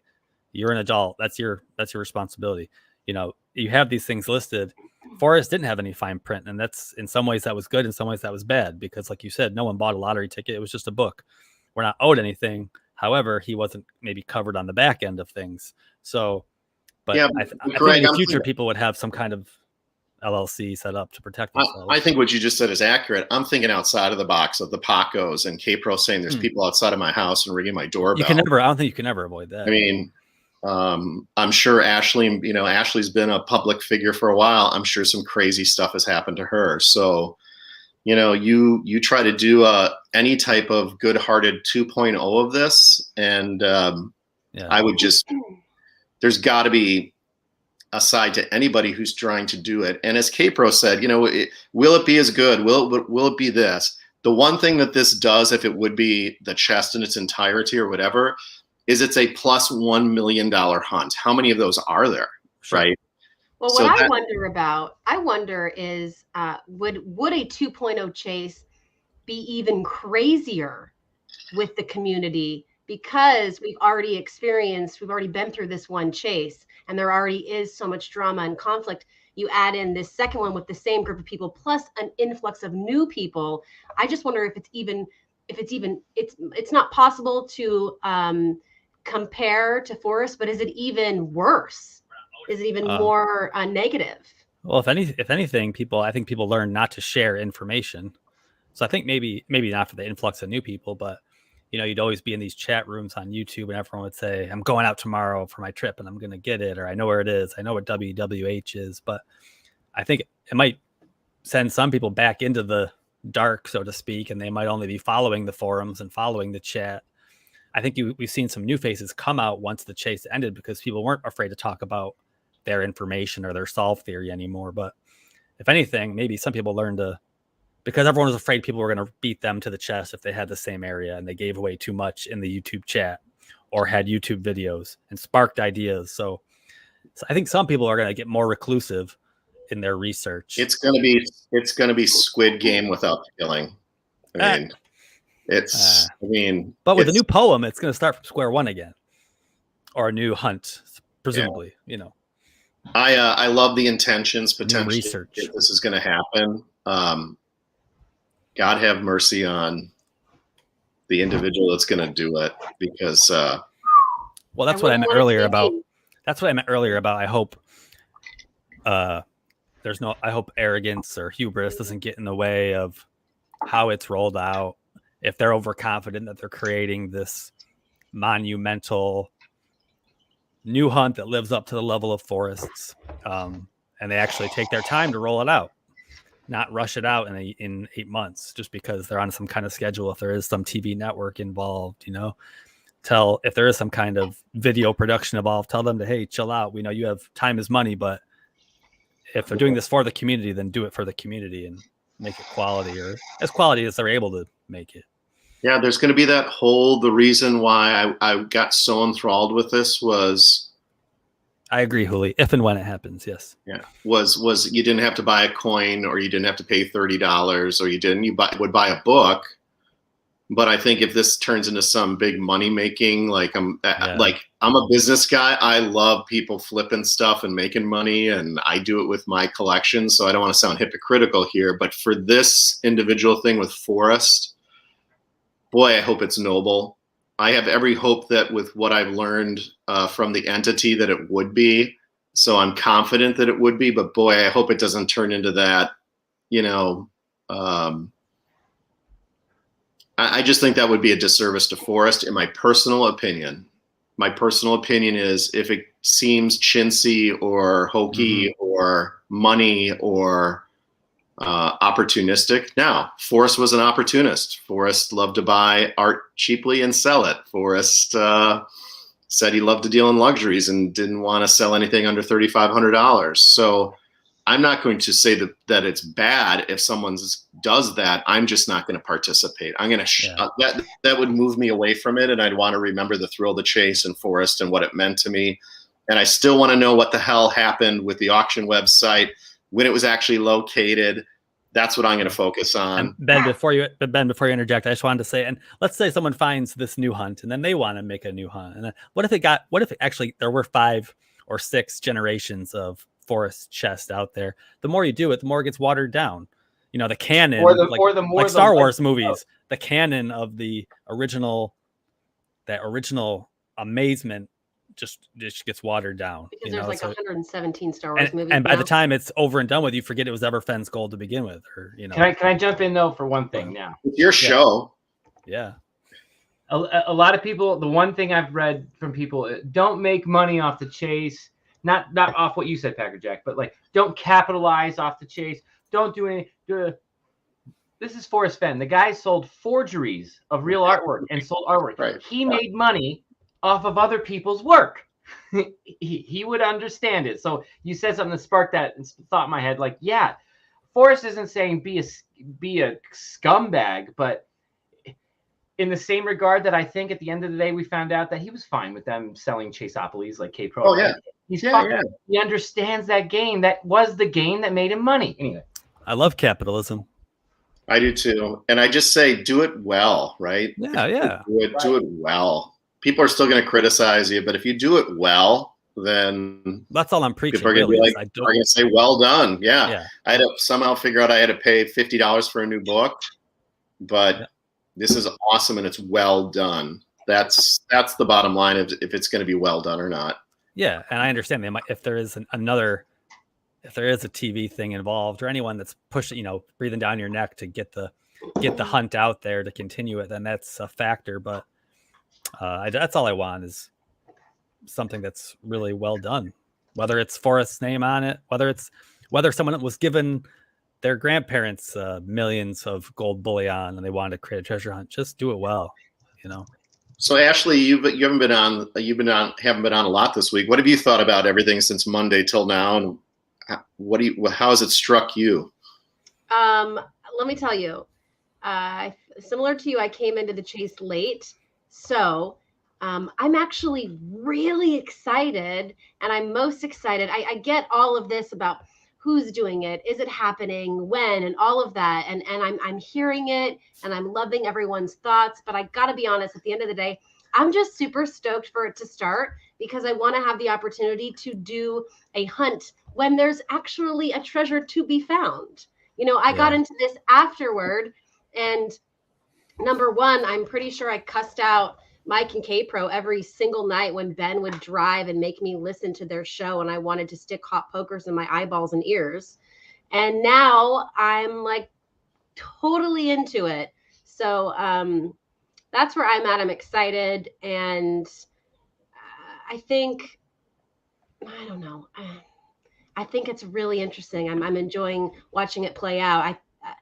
I feel like I know where it's going to go, but then it's the chase. So who really knows? But I'm excited to treasure hunt with Ben. I knew it was going to go either one of two ways. And I'm pretty sure that I said this to Candy yesterday or last night. Either I know Ben's going to be 100% obsessed. So it's either going to just, if I'm not into it, guys, there's going to be problems. So I got to I can't be in the gray area. It's just black or white. Either I'm in or I'm out. And Ashley Power is in, ladies and gentlemen. Treasure Warriors. I know everyone was sharing that article that when Justin Posey was talking about Sunlight Basin, so that was like, oh, it's going to be there. And then wherever else he was talking about finding the basketball sized meteorite or whatever, so everyone's already trying to study Justin like you would study Forrest, to learn about. But but maybe it won't even be in those states, maybe. Greg, what bourbon are you drinking tonight, Greg? Basil Hayden. Nice. Are you going to a World Series of Fenn? I'm 80%. I haven't. JK Pioneer, I know you're in the chat. Yeah, we're trying to fill this up. I'm going to fill this sucker up. Are you driving? Are you just going to pack it in your check bag? Oh no. I'm going to fill it up when I get to Vegas. I have two people that work for me and are retired that live in Vegas. So fill it up when I get there. Yeah, JK Pioneer and I were talking when I was at work, and we try to get the same connection in Chicago on the way there. So yeah, just got to get my lodging. All right, Packer Jack, when do you think the entity will out itself? If everything goes well, let's assume next week. Yeah, I wish I could tell you that. I don't know. I think this is just probably a soft launch, so it wouldn't surprise me if it's next week. I think this was probably just a soft launch, but that's my opinion, and it has nothing to do with What they or the individual or the group or the conglomerate or their syndicate is doing, I have no idea. I like the word syndicate. I like the word cabal too. I should have gone with the syndicate instead of. I like the word cabal. Look at Ben's. They're trying to trick me with questions. I can't tell if it's secrets or sweet nothings. Ben's looking at my facial reactions, if I'm blinking and twitching, smiling. You guys, he does that to me all the time. And so I sometimes just do things randomly, weird things, just to kind of throw him off. Yeah. Like that. I will. I'll do weird stuff, and I'll be like, "What does that mean? What does that mean? How?" Okay. I thought Ben handled it really well when Jason Northface told him he had beautiful eyes. So that was. Oh boy, you guys are so weird, all of you. I love it. I'm here for it. Packer Jack, when's the next update? Hey man, you'll be one of the first to know. Unless you cancel the Facebook account. Ashley, he's saying he's cutting himself off from Facebook. What's up with that? No. Facebook? I cut myself off from Facebook. When I'm actually really deciding, should I just let's start? Kudos. Oh my gosh! A Treasure Warriors Facebook page, yeah. Okay, I can do that. I thought you were gonna like. Yeah.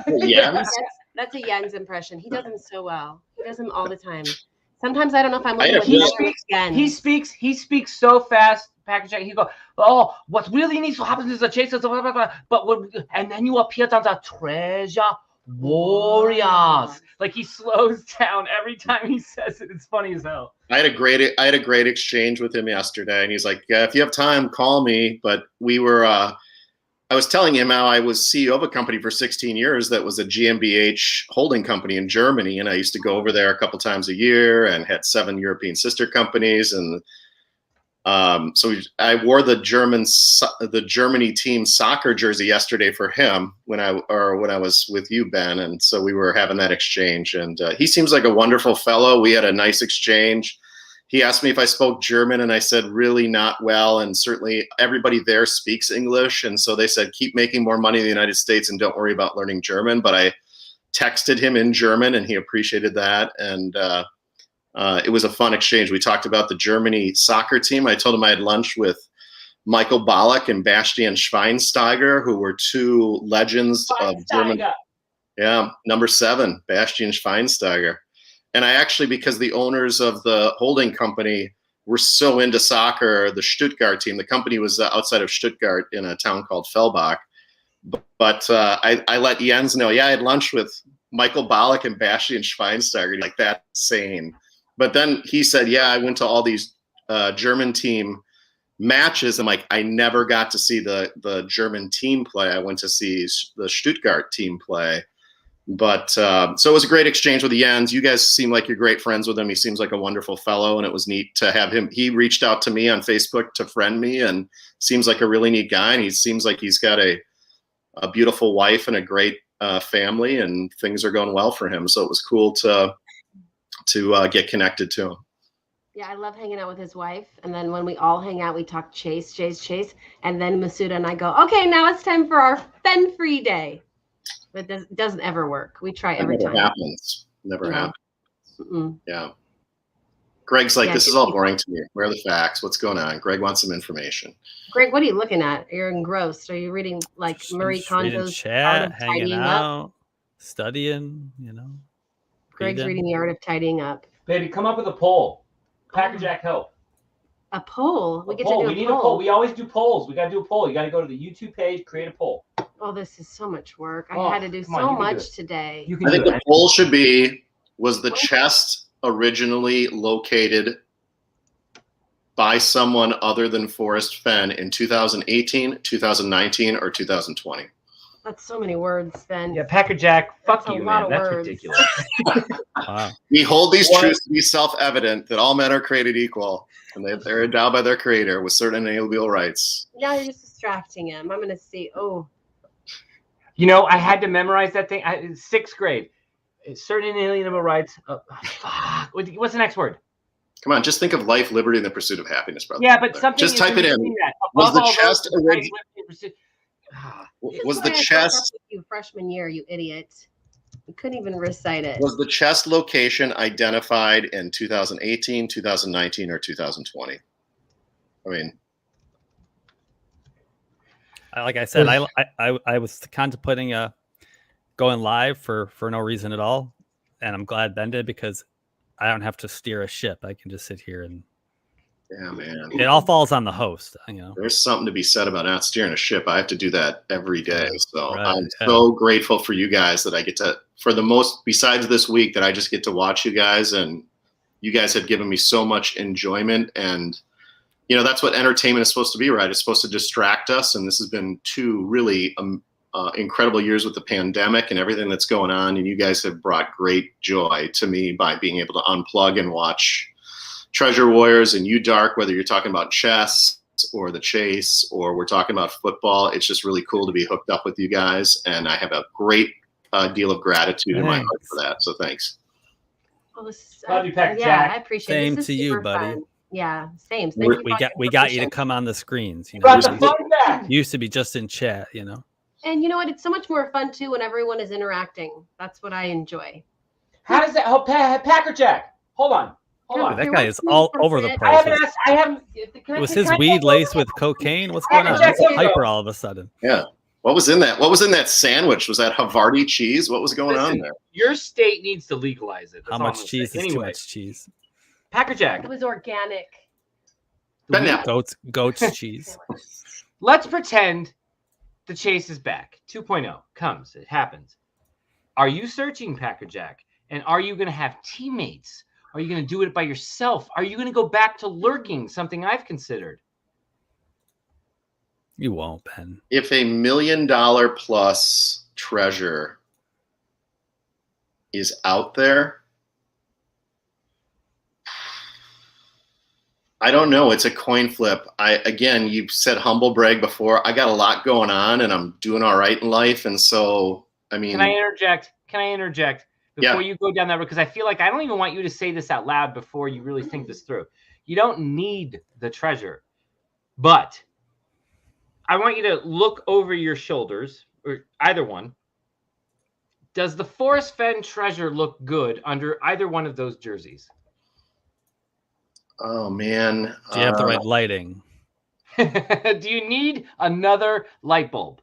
Let me tell you something that a couple people know, like Mike and Copper Dan, but I bid a sizable amount on Copper Dan's map that Jack signed, and was in the final probably 2 to 3 people before I think it was came out that was it Gedelkin or what's the person's Gene.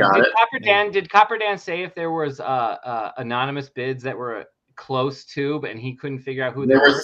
There were 3 of us in the end. So, but I told my hand.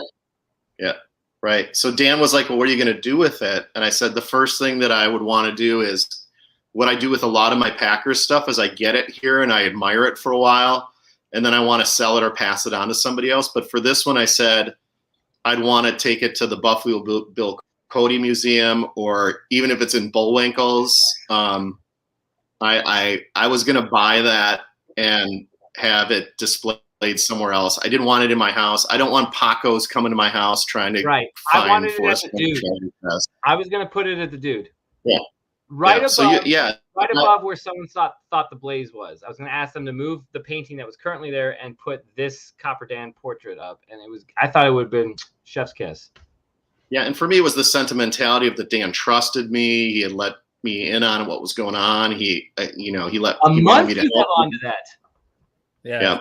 Can I have some familiarity with that too? Last 10 seconds when you bid right there. As long as your reserve is high enough. Packer Jack. Yes or no question. Does Copper Dan think he may get another beer with Jack Stoof one day in the future? I think Packer Jack froze a little bit. Did he freeze? Timely. It was timing. I was wondering, is he deep in thought? His face isn't even moving. Wait, hold on. There he is. You said yes or no question, and I said, "Are you bad, Greg? What's going on?" All right. Yes or no? Shit, I forgot. Greg, tell me if I'm getting this question right. No, the question was, has Copper Dan said if he's going to get a beer with Jack Stoof at all in the future? Does he think? Does he think he might get a beer Get a beer. one more time in the future with Jack Stoof based on how it went? In the Centurion Lounge. Does he think so? Not No. necessarily. Does he think so? No. Would he like to? Yes. But does he think so? No. Well, okay, He doesn't fine. think But did he think he was going to get the first beer? Probably not. Just the original meeting was supposed to take place closer to Copper Dan. I think at the Minneapolis airport. I think it was supposed to be at the Minneapolis airport in Minnesota was where it was originally going to take place, and then flights and schedules didn't match up. So Dan actually said, no, out of his own pocket. He's like, I'll buy the flight. I'll pay for my hotel in New York. I'll come out and meet you wherever you want. And that's kudos to Copper Dan because, well done. You know, he's launching a chase on Monday with $5,000 in a chest that 3D Bronze put together for him. I'm excited about that. I'm excited about his hunt. We watched that. So our friend Danny's doing well with his. Not too our far friend from Danny's me. doing well with his Copper Elements business. He must be doing well because he did 2,500 in his last hunt, and now it's 5,000 in this one. I have a better question to relay to Copper Dan, Packer Jack, and tell me this isn't the best question ever, or best request ever. Whether Copper Dan is comfortable in asking this or not, I don't care. Have him ask Jack, would you participate in a chase that I'm putting together or someone else is putting together within the community? As in, would Jack be willing to come in and snipe a win one more time just to prove he's king of the mountain? Let me see if he's around. Instead of asking me, let me see if he's around. Let's see if we can get him on. Let's get him on. It's Saturday night and we're ready to fight. I love it. I only do that because it rhymes. It's from a song. Don't you feel me just right? Isn't that what you're saying? It's Saturday night and we're ready to fight. No, honestly, did you say Copper Dan almost went to New York? Oh, we have argued about this. Yes, Bruno Mars. But Jack at Saturday night and I'm feeling just right. It's going to be something else. Yeah, it's like I'm in the club or something. Like it's random. I got to look this up, guys. Sorry. About it all the We do argue about this Bruno Mars song. Just don't play the song. Please no, don't. we're not going to play the song. We're not playing the song. God, no. Yeah. All right. Bruno Mars. Is it 2 hours? No, it's 1 hour. Saturday night. And see, it's Bing. That's what sucks. It's Saturday Night Live. Oh, God, I hate Bing. It's the Don't Believe Me, Just Watch. All right, just say it. Yeah. Bruno Mars, Don't Believe Me. Wow. People are watching me type. I don't care about typos. Don't believe me. Don't play it. Lyrics. Oh, the lyrics right here, right? Yeah. Just go to this. Just expand it. Where's Saturday night? And we in the spot. Yeah. It's not even Saturday night. It's just Saturday night, and we in the spot. Saturday night, Don't and believe me, just watch. no wonder I didn't solve the Forrest Fenn poem. I Sound can't even funk. keep the rhyme scheme of a song correct. Yeah, you gotta know how to read first too. Okay, I gotta learn how to read first. I hate when you leave it on. Yeah, all right. I sent Copper Dan just got home, and I sent him the link to join us. So we'll see if he comes on or not. Yeah, I think I liked his teaser video. He said, "Give me a few minutes. He's going to join us." Hell yeah! I'll have to go to his Facebook timeline to monitor his travels in the last 6 months. To see where he's gone. Well, you know what's weird? I already did what I was about to ask, but please put a link in the chat to Copper Dan's treasure hunt. And even though I don't like competition. Well, it's Monday. It won't go live until Monday. Yeah, you go to his website, and then you'll know all the details. I had his website on. It had the refresh circle thing. I'm like wondering, are there secrets here? No, it's just waiting to be. Oh yeah, says you, Dark. I don't trust you. I don't believe you. Yeah. Why am I even talking? Don't tell him your secrets. This is a good practice round. You are not a good search partner. I should. Well, does anyone want to be my search partner? I don't think I want to be. Well, one time I said to Copper Dan once, if you beat me at chess, I'll tell you my solve for the chase. We gotta play. And honestly, and I don't know. We haven't played yet. I don't know if Copper Dan threw every game on purpose because he didn't want to hear my solve, or throwing games is not a gentleman's move, and this is what I've taught Ashley's two sons. But what I liked about his teaser videos is because I want to go out in the wild and find a treasure, I guess. And he doesn't live too far away from me, so wherever he might have hidden it might not be that far from me, I guess. So Packer Jack. It's like you said to the young gentleman you live with this earlier in the show before you were fixing goggles. You said, "Sorry, no Skittles. Life sucks." Right? I mean, this is. He sat next to me for an hour and a half watching Venom. He got to see the curse word brilliantly saved until the final moment of the movie when the climax happens and the bad guy loses. That's when they decided to drop the one F-bomb you get on a PG-13 movie. And I said, that F-bomb is fine for me. But the point is, you had an hour and a half next to me to take a Skittle from me. You didn't ask once. And now you're asking me afterwards when you know it's done. No. Life sucks, man. Yeah, the worst mistake I ever made was putting Junior. You know that JJ spilled the Skittles during the movie, and that's why there was none left. One of my first movie experiences as a child was kicking over my popcorn bag, and then I had to step on the kernels on the ground like the whole movie, because they're under your feet. It's just so nice to be back in a movie theater over here. Well, the biggest mistake in a movie theater I made was what happened? What? A box of Junior Mints in my pocket. Copper Dan, give me a few minutes. I need to make a cup of decaffeinated coffee, and I'll be in. Oh my! Wow. Well, decaf still has some. Decaf I still need a has some soundboard. My soundboard anyway. doesn't get me in trouble. We're getting a soundboard out for that. That is. This is why I love the man. He just never stops ceasing to amaze me. Why don't you just go to one of the royalty? Ben, why don't you just go to one of the royalty-free sound effect sites, and then you could. That's what I'm doing. All right. Hey, Huli posted Indy's hunt again, and she sent. I was out for dinner tonight with my wife, but she said, "Hey, are you going to do this?" And I just said, "I'm hanging out and doing all this because it's a release for me, and I relax and business is hard. But if you guys are looking for something and you don't like this, get into Indy's hunt, the Indy Mindy show, and then Copper Dan's going to come in and talk about his, but." Candy and Mindy put a ton of effort into it. It seems like it's a really cool hunt, and I think you're selling yourself short if you're looking for something to do. That for $30, I think it is to get in. It's it seems like it's a pretty awesome hunt, and I apologize to Indy that I'm not doing it. It's just I think I told you, Ben, I'm playing treasure hunt every day at work, so it's like yeah. The fact that you're even debating the idea of a possibly multi-million-dollar treasure, it's like, no offense to the smaller ones or anybody who's putting something out in the community, but let's put it this way, Indy, you want people to respect the amount of time that you put into whatever it is that you're doing right now. The more time you put into it, the more respect and time it deserves from its participants, and therefore, so whatever effort you put in, if you're demanding the same, which you should as a treasure hider, then your participants need to have the time to be able to put the effort in that's required to solve it. And so some of us just can't fucking do it.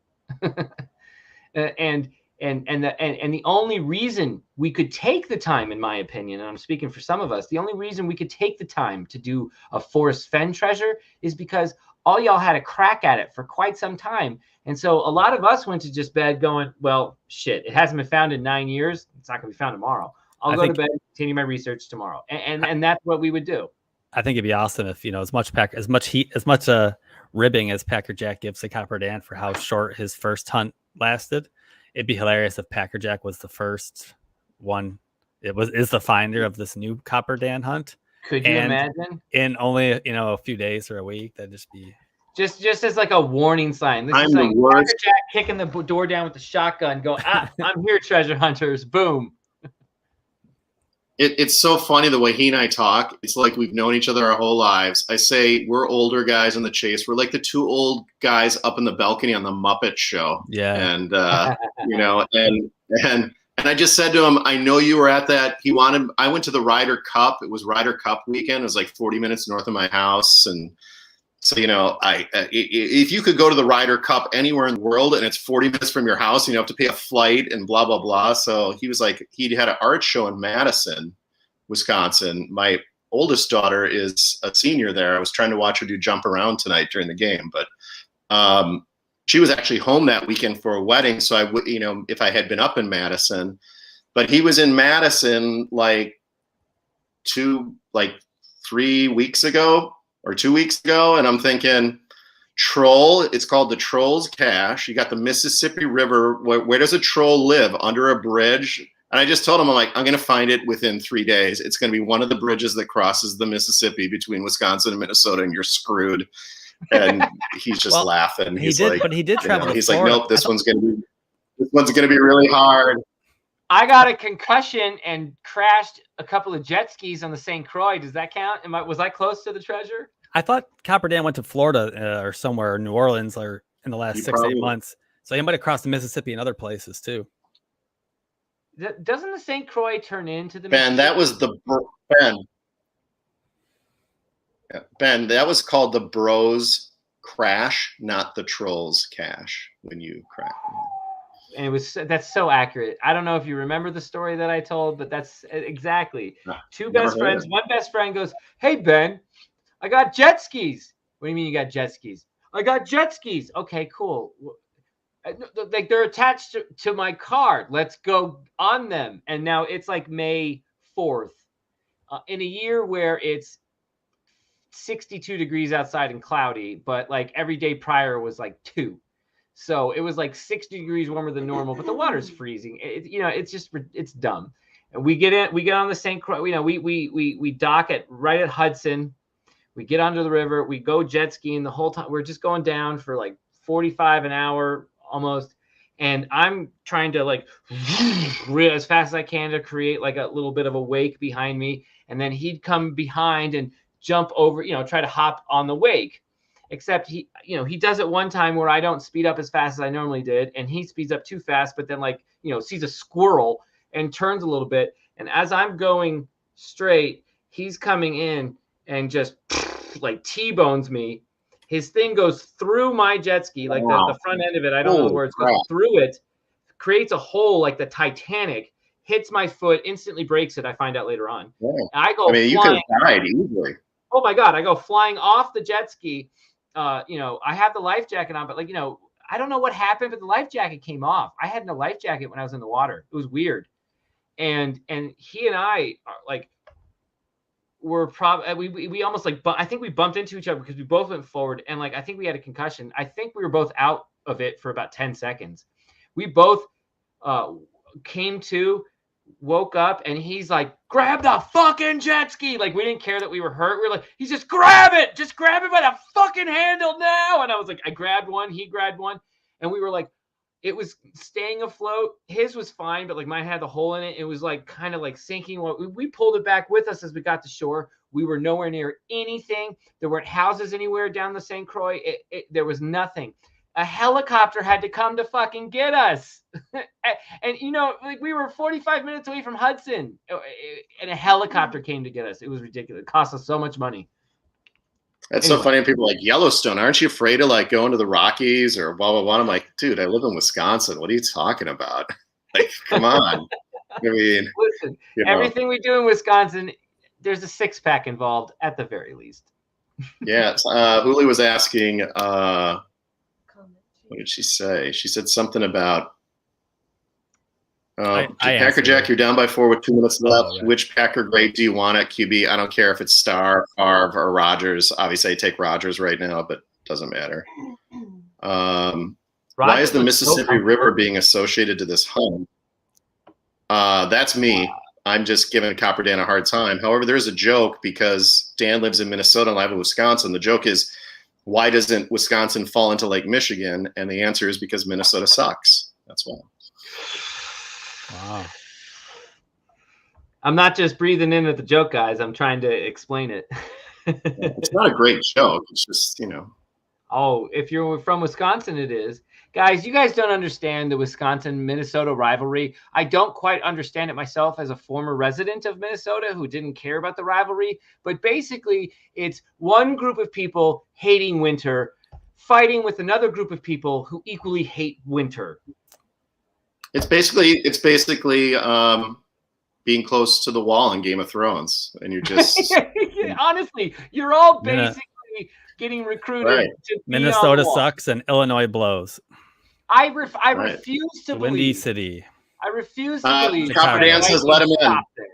Let him in. Copper Dan says let him in. Copper Dan. I gotta let the dogs out in a minute. The thing is, when they get into the thing and they're on the waiting room, it's blurry and almost black and white to me. it fades into the background of my screen. I don't even see it. What's up, Copper Dan? Hey, bud. Can you hear me okay?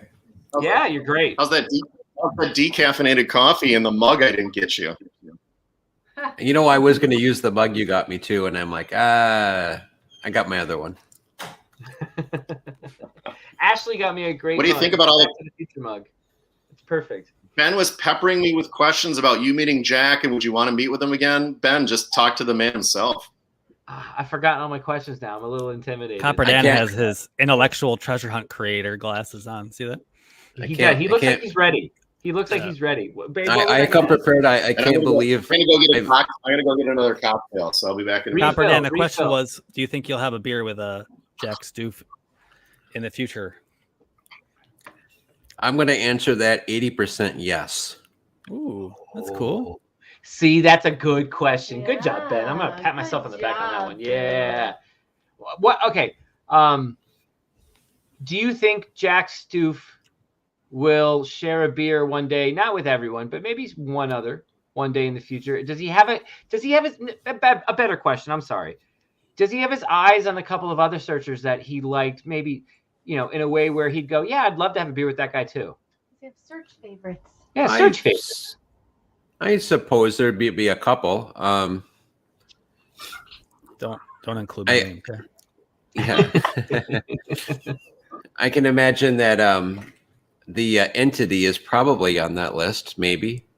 Ooh, perhaps maybe that's why the entity was able to even have a shot at this. Become the entity, yeah. Become the entity. Do you think Jack is going to feel just light years better after this deal is done, whether it's this one or the auction that just piecemeals it all together? Once it's all done, for what I took partly of what I took away from meeting him is that he is so ready to move on with his life. He wants this to be done. He does not like being in the spotlight at all. Do you think he watches all this crazy stuff? Do you think he just or quarantines himself from it and doesn't keep an eye on it at all?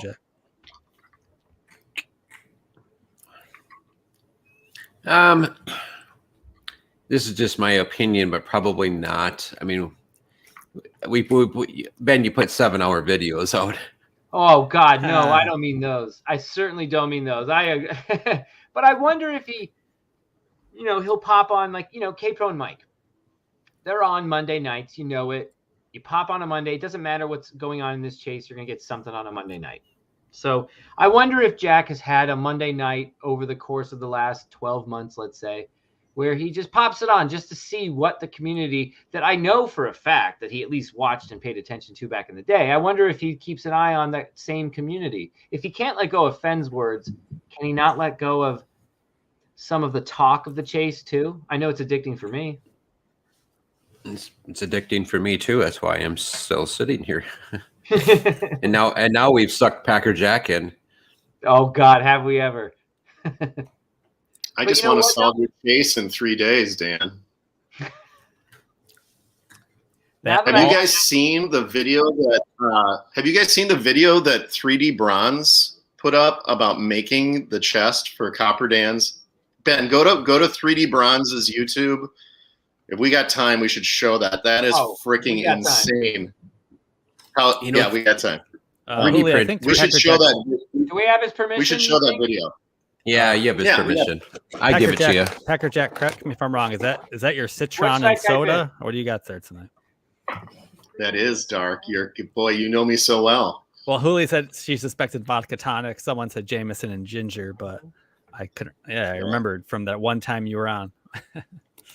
So that one, when I used to weigh 750 pounds and drank all kinds of beer and stuff. So now, you and I have had the conversation, Greg, that the citron vodka and seltzer water tastes like adult lemonade to me, and it has 0 carbs. So I love rocking it. I used to drink a ton of wine, collected wine, and I've just completely cut out wine where I'll still do it occasionally or for a celebration. But I've gone away from the wine just because of the weight issue with it. Yeah, I did Tito's and soda all night last night. So yeah, Tito's and soda with lime. Yeah, I'm gonna full screen this, guys. I'm not gonna be able to see you or me or anything, but we'll all still be on screen. We don't need to see your face, Ben. I hope you don't. All right, so I'm going to press play. You guys tell me how the audio is. Sounds good to me. Okay.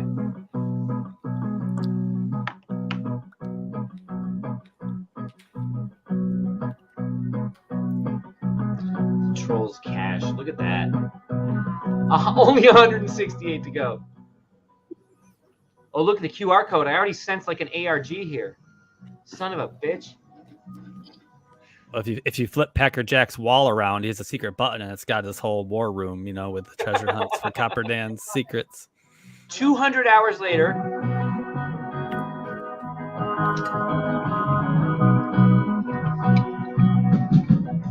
So this is the Copper Dan Trolls cache.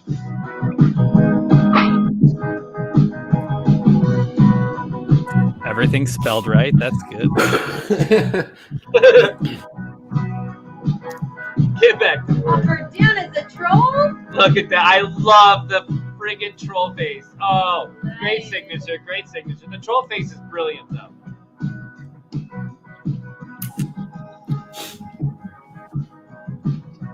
The troll is actually Jimmy Durante, right? Copper Dan, we're old enough to remember him.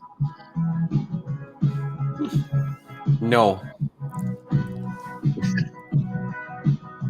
Maybe I do know who that is, Packer Jack. I think I do.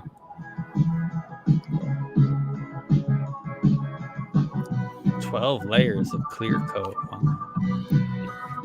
Guys, my treasure hunt is worth finding this box alone without the goods. I'm telling you, this thing is a piece of art. I love it.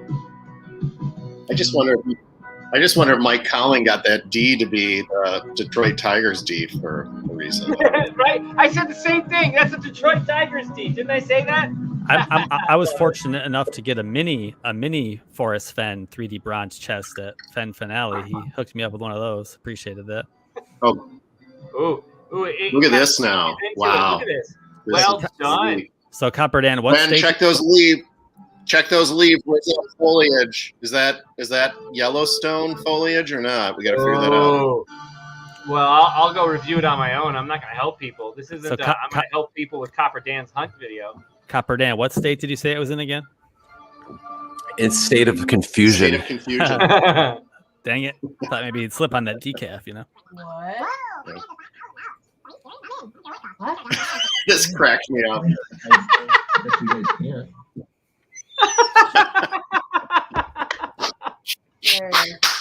That's great. Well done. Yes. Well done. Man. So Dan, take the floor and tell us about as much as you can tell before actually launching it on Monday, or what you want to share before Monday. That's about it. I like it. You got to stick with your convictions. Right. No secret hints. That's right. Yeah, guys. Did you see the video? You see the video I put out today, didn't you, Ben? Yeah. I shouldn't say I put out today.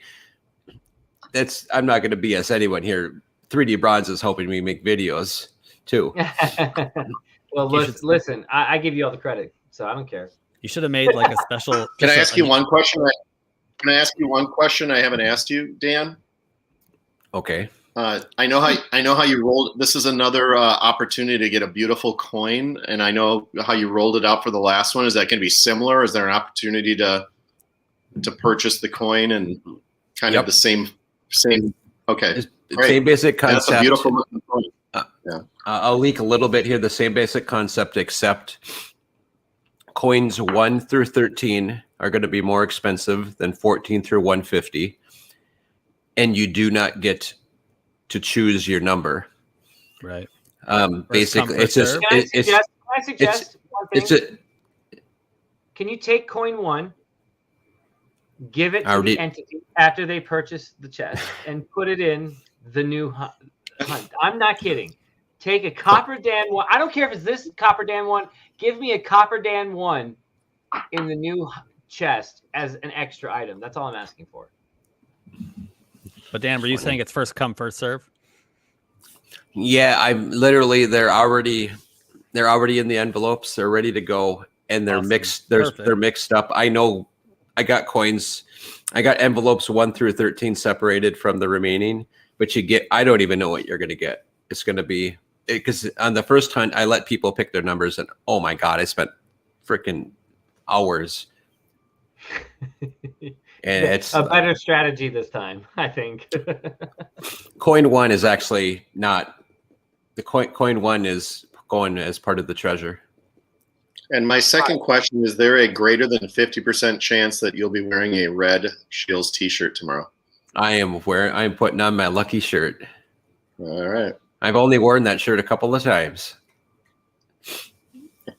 Ben, if Ben's completely confused here, and now he's going to get up and walk away. Oh, there you go. I don't understand what's going on. So just before I met Jack, I told everyone that I paid $1,600 for this shirt from Shields and got a free gun with it. Okay. And then it was like just a couple of days later, I left to go meet Jack, and I'm like, I actually thought, like, you know what? I got up in the morning and it was like to go meet him. I was like, I wonder what shirt I was going to wear. My Forrest Fenn finale shirt, and I thought, God, what if somebody were to see me in the airport and recognize that shirt? So I scratched that idea, and my other shirt that I had with me was that brand new red Shields shirt, and then I wore it when I met Jack. I wore it when I made a video. I wore it like 3 or 4 times, all to do with Jack. So it's the official Jack shirt. Now I feel like I just didn't catch on to something I should have. Vertigo Copper Dan, Vertigo in the chat asked, what are the coins for? And if I'm not mistaken, it's everyone who pays to enter gets a random numbered coin, right? Depending on. Yep. And on the back of that spec side of that coin is help. It's help to solve the puzzle, help to find the treasure. All right. Well, there you go, Vertigo. There's a boatload of silver in it, and there's one. Is it a St. Gaudian's gold coin in there, or? So there is 80. What are they? Joaquin Liberty 1 ounce silver coins. Those are valued at about $40 each. There is 2 10-ounce bars of silver. The bars of silver, JJ would. And love then there this. is. Sorry, I'm telling her about this as you're saying it. I'm so sorry. I'm going to mute myself. It's okay. And then I'm just saying, our 6-year-old will friggin' love this. There's one 1 ounce gold coin. That's about probably a 1,900 to 2,000, depending where gold's at. You know, between 1,900 and $2,000. And there's a big frickin' emerald that was donated. I don't know what the value of that is. The emerald didn't fall out of the emerald ring, though. You took that out of the ring, right? Jack Stoof gave you the emerald? No. I don't know if I should say who's donated it then. I'm kidding. Wow. No, Jack proposed. Donated by Jack. Dan gave Dan the emerald ring. Copper Dan, excuse my ignorance, because you might have already said this, and I'm going to look like one of those reporters who was like, yeah, no, I know exactly what you're talking Ben's about. A great listener if you didn't already know. Yeah, no, great listener, except I'm going to ask a question you might have already said. Where's this going to be? Where is it taking place, you mean? Yeah. The United States, continental. In the United States. I'll narrow it down to 48. Continental United States. The 48 contiguous United States, yes. It's somewhere in the continental U.S. I was selling Ashley. I was like, listen. Where are you? Here you go. I was saying, he's Minnesota. We'll just visit friends in Woodbury, and then we'll just go look for Copper Dan's treasure. I travel the country. I travel all over doing shows. I've been everywhere. I've been everywhere this year. Honey, we need to go to the Centurion Lounge right away. Yeah, there's a magnetic key box under a stool, and in there is a Declaration of Independence. No, I'm just kidding. Look at Copper Dan's It's a clue to Copper Dan's. He's obviously hidden the Declaration. You took my joke. He's hidden the Declaration of Independence there. It's on the back. Yeah, so the only way you guys are going to win this is if you have an American Express card to get in there. I'm out.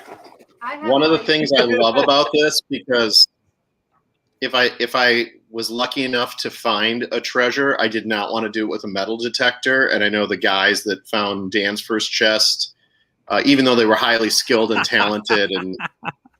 But Dan, you said you did this in a way, both not only with 3D bronze chest, but even though there's metal inside of it, that you've made sure that someone's not going to get lucky and just find it with a metal detector. Is that correct? Yeah, tell K-Pro to shut up right now with this answer, Copper Dan. You have the Warriors, floor. leave now. You need to be. when his hunts launch, they are. Yeah, it's rude. It's brutal. Oh, funny. It's just brutal. It's brutal. And so, Copper Dan, you have the floor, sir. Copper Dan needs some aloe vera for that burn. He got hit. You know, I took so much grief over that, but I'll be completely honest. The hunt, besides going for such a short amount of time, was a huge success. Yeah, because I made 4 grown men that were all separate individual treasure hunters come together as one and go climbing up this peak in the wintertime to the top and jump up and down like little kids when they found it. I mean, they got the whole thing on video. And didn't you say there was an actual and didn't you say, unbeknownst to you, there was a real geocache at that location on geocaching.com? Like there was a real container? Oh, no. Not in his spot, but like nearby on that. No, so this is what happened. So I went up. I knew I wanted to hide it on the top of Carlton Peak, so I went up there and I had to go. Like, it's only so much acreage up there; it's not very big. So when I was like searching around for about an hour, and I found the spot. I just saw it. And went, oh my god, that's perfect! It's a little rocky crevice. I can tuck it in there, and I got in there to just invest. I didn't even have the treasure with me yet. I was just up. I drove up there just to hike up there and check it out. It was in the fall. It was about a year ago right now. And I went in there and I went, are you kidding me? There's a geocache in here. Yeah, okay. So I take the coffee can and I open it up and I'm just bummed because I'm like, I can't put it here now. This is a geocache. But I realized the geocache is from 2008 is the last time it was signed. So I have a geocache app on my Copper Dan, that's exact. I said no to, not to interrupt, I'm sorry, but it's my show. I said no to geocaching. You're such a dick. Like, I know, right? I said no to geocaching right away in my head, but but that's the first thing I would do. If I was going to geocache, I'd go find the ones from like 2005 or 6 or 7 or 8 when first started and go look for those that weren't found. But when I looked it up, it was dead. It wasn't there. It wasn't archived, right? It wasn't listed. So, it was already listed as gone? Or no, just, sometimes if the owner can't maintain the container, like put a new piece of paper in for people to sign, or if it's been reported that like 5 people can't find it for weeks at a time, they might just, or they move out of state, they might what's called archiving, that you can open up the area for a new person to hide a geocache. But here, so anyways, I hid the chest underneath the cache, and then just put some leaves, and then put so if someone did find the container, they probably wouldn't think to keep digging. I don't want to use the word. Cool. This is a great introspective into the idea of those moments before you're about to hide a chest. And maybe even Fenn thought this through, even though I had a spot, I had to make it work no matter what. It was perfect, blah, blah, blah, blah, blah. Like, Dan, like, maybe you have a spot picked when you're like, oh, it's got to be there, right? But like when you're there, do you just look around and go, oh man, maybe that's too easy. This is too easy. That's too easy. Maybe I should just walk a little further because no one will go there. Even though this is good, I can just walk a little further. It's just as beautiful. Like, do you have those last second thoughts? It was when I found the spot, it was like no one's going to stumble upon. I mean, this is right. That's what you want. That's interesting. This is unless you bring a metal detector with you. And I didn't even think about that when that wasn't even a thought in my head when I put it up there. I thought someone is going to have to use this coin. So what you did, John, can you show them the back of the coin? Oh yeah, sorry, I was just walking away. But yeah, this was Dan's original coin. You can see how beautiful it is. It's 3 inches in diameter, right, Dan? Yep. And then you had the actual design on here, so that if someone got on the top of Carlton Peak and found the right geomarker, they could line it up. If my son found that, he would jump up and down for weeks. He wouldn't stop talking about it. He'd bring it to school. He wouldn't care that it's not show and tell day. It's show and tell day for him. Like that would be so dope for him to find. Like honestly, and that's good that I like how Copper Dan put the geocache back in its place, even though it's a dead geocache. Just because, like he said, I know Minotaur Moreno is still in chat, but the one treasure hunt he missed out I don't know if that was Breakfast Tea and Bourbon or which Yeah, K-Pro would remember. Yeah, it was. Minotaur Moreno for a $10,000 treasure hunt got to the right spot. He just didn't lift up a rock. Ooh. He just didn't turn the rock over to find the proxy item. He didn't take that one step, and with Copper Dams, you had to. God.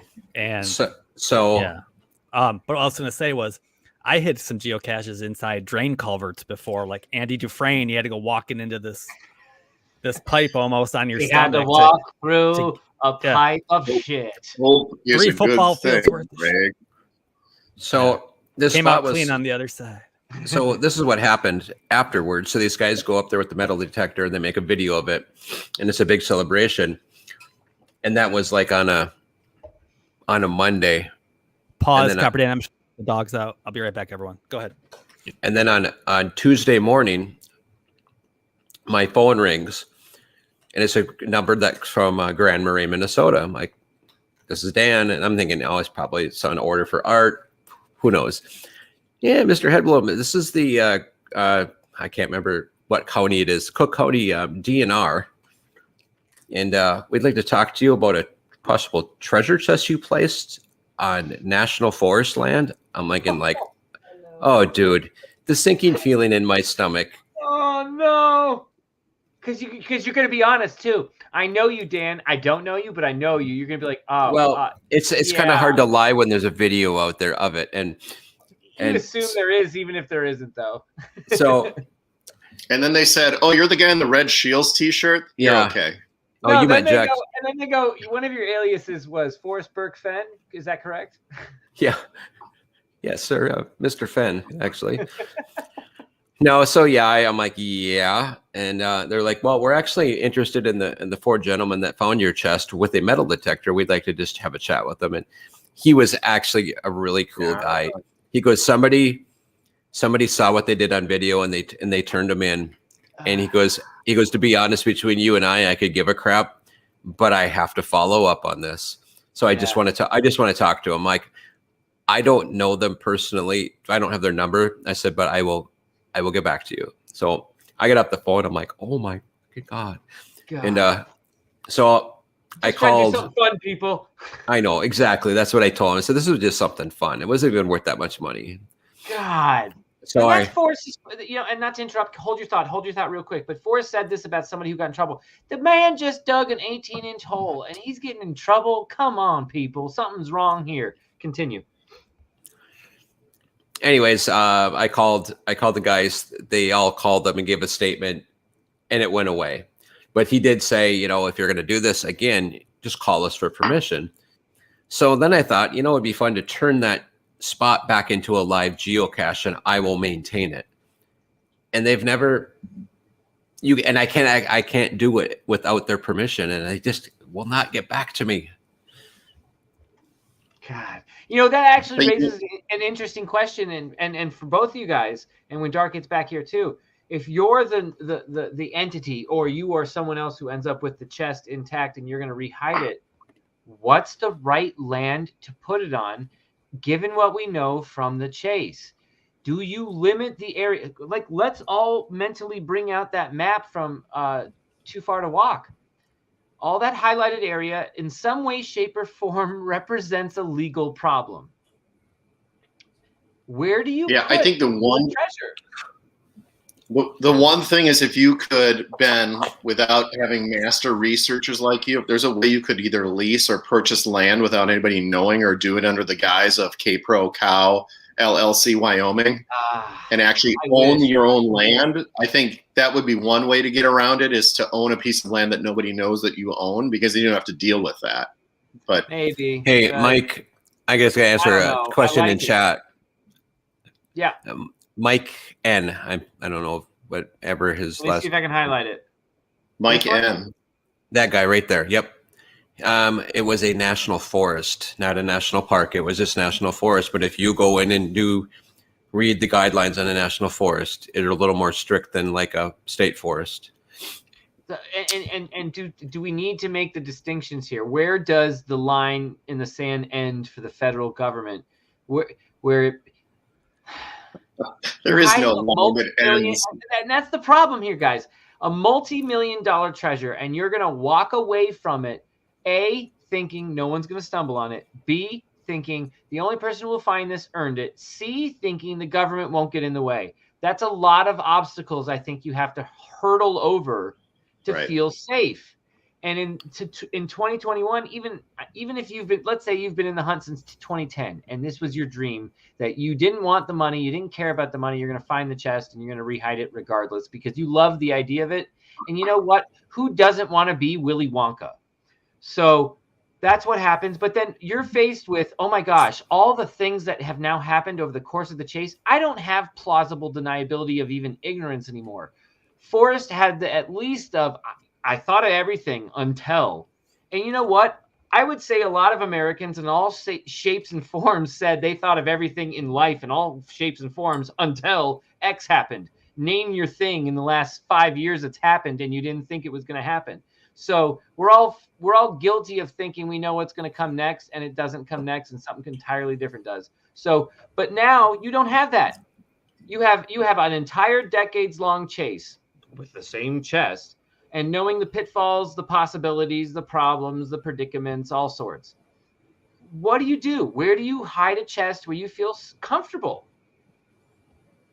Well, Dan just said, I mean, he wanted to do Carlton Peak the last time, and Dan, you said, I'm not going to make the same mistakes I made the last time. This is not going to be a place where people would stumble upon this. Well, and I think I took some stuff out of the equation.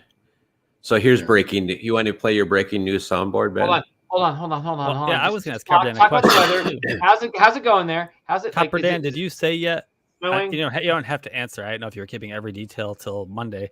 Is it the proxy or the actual chest out in? So that's what I'm about to answer. Perfect. Are we ready?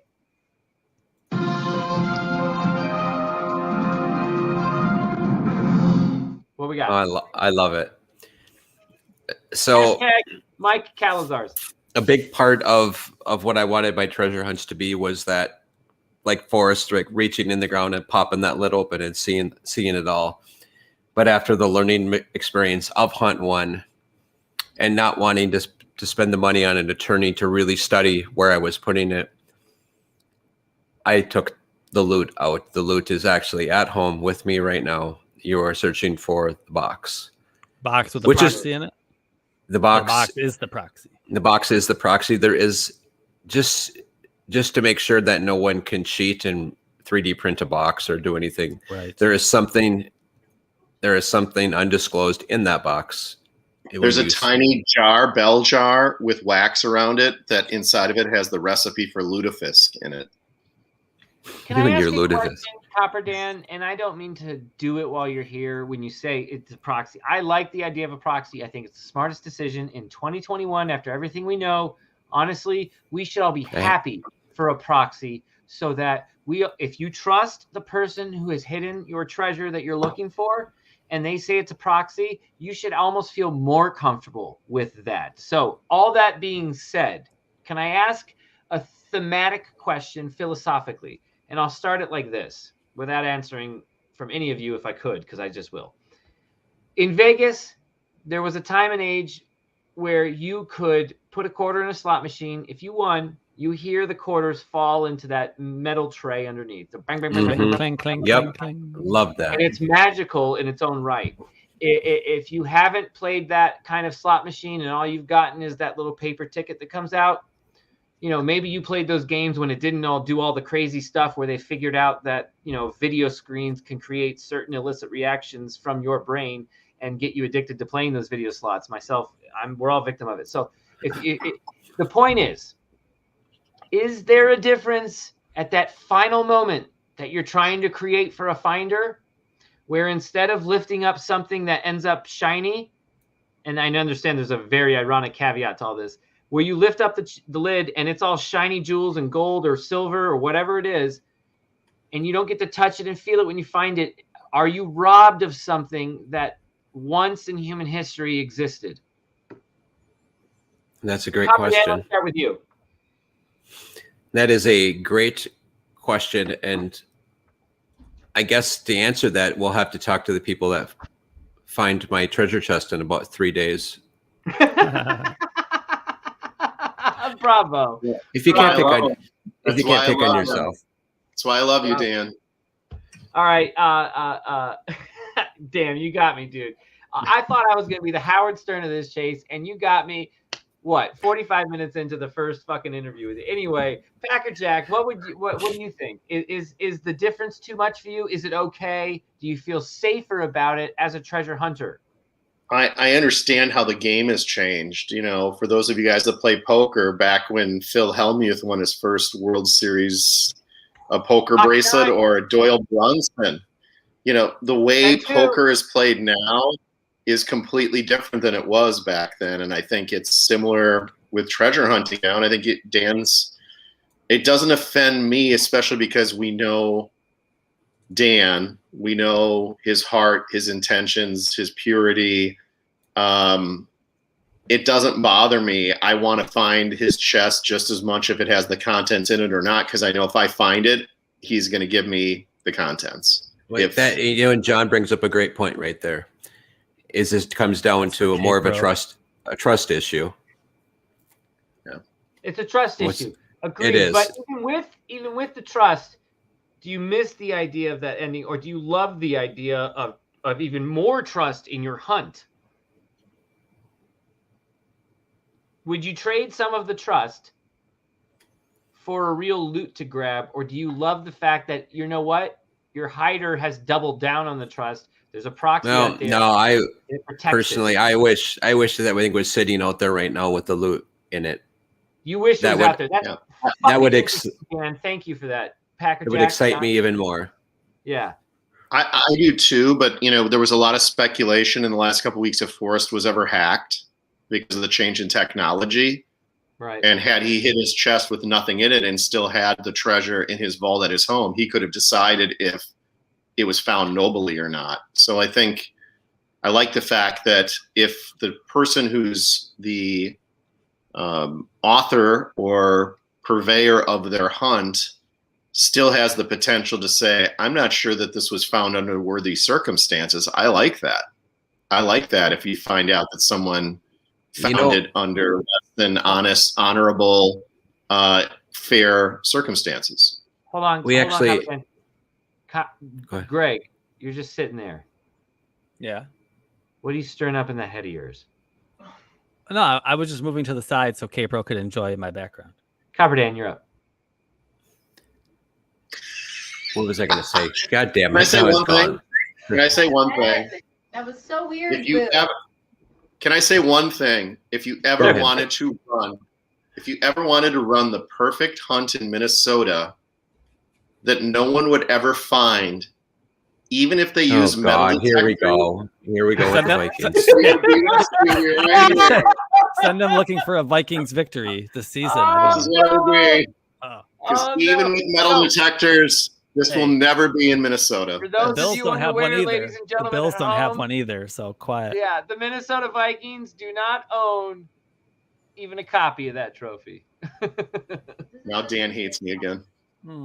But I'm sorry, Copperdan, you have the floor. I gotta say though, speaking freely, I don't care if it's a proxy in 2021 anymore. I do miss the slot machine noise, but at the end of the day,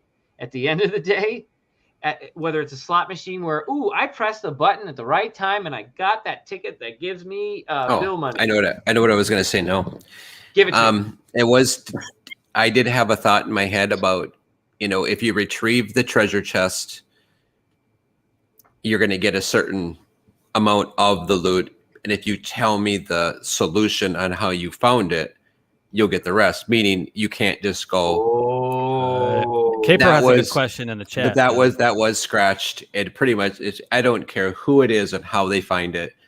Well done, sir. That's actually a brilliant fix. I have to assume you thought of that, given what's gone on over the last 15 months.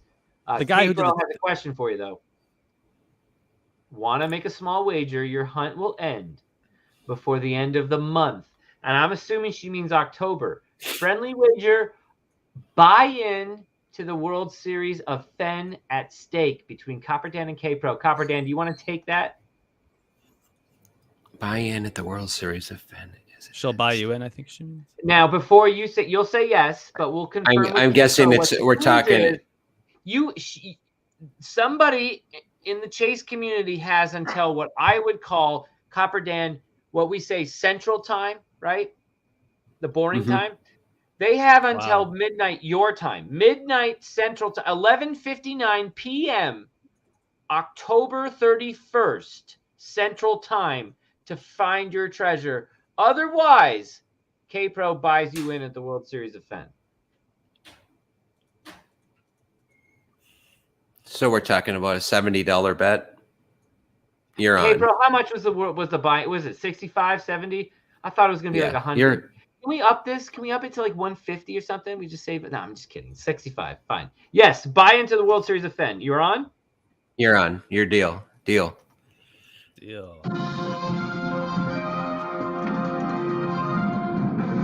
Bet accepted. I'm going to up it right now. Hang on. He's going to up it. I'll be right.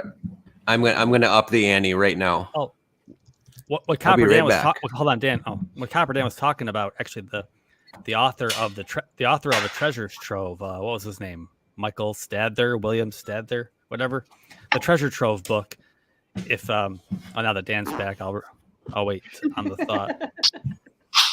Hold that thought. Hey, Copper Dan, before you up the ante, the book A Treasures Trove. Who is that? I can't remember if it was William or Michael first name, but Stadler, the author. If someone would have found one of his proxy items in the tree knots by accident and returned it to him, yeah, you actually had to tell him how you came to finding it, the right solution to find that particular proxy item to get the jeweled item or the cash value, because he didn't want people finding them by accident, Right. So this bet goes out to anyone in the community. Okay, here we go. My treasure hunt is going to start Monday night, 6 p.m. Central Standard Time. You have 7 days until the following Monday night at 5:59 to email me a picture of the treasure chest with the undisclosed item inside. And this is a bonus. This is a Fenn bronze. Whoa, guys! Do you understand? This is a Fenn Aerosmith bronze. Do you understand what Copper doing? He's saying if you can solve find it faster. He's saying if you can find it, yeah, it's a 7-day incentive. Yeah, guys, he's giving you an incentive for him to lose the bet. The odds might change, but the initial odds are in, Copper Dan. I'm not sure if you're aware, but the over is at -190.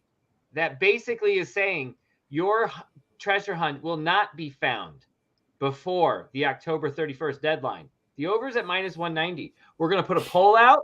We're going to see what Vegas thinks after what you just did, giving incentive to solve it faster. You might be buying K-Pro a buy-in to her own event.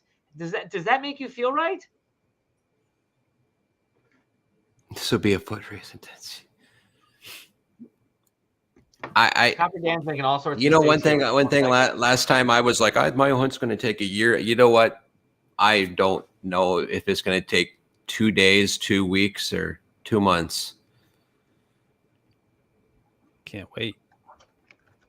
I want two things out of it, and then the one of them that's very most important is that nobody gets hurt. Please, that right? on a treasure hunt creator that are sending people out boots on the ground. No jets. Don't no do jet skiing stupid. on the Mississippi, Ben, or the St. Croix. I mean, I earned that, right? And then, of course, that is that this ends with somebody jumping up and down, screaming like a little kid again. Okay, so the end of the first Zoom poll, on Monday just now. for the record. End of the first poll, not to cut you off. Dark, hold the thought. End of the first poll. I'm waiting for it to pop up. I clicked end. Nothing's happening. Here we go. 50% of our viewers think 2019.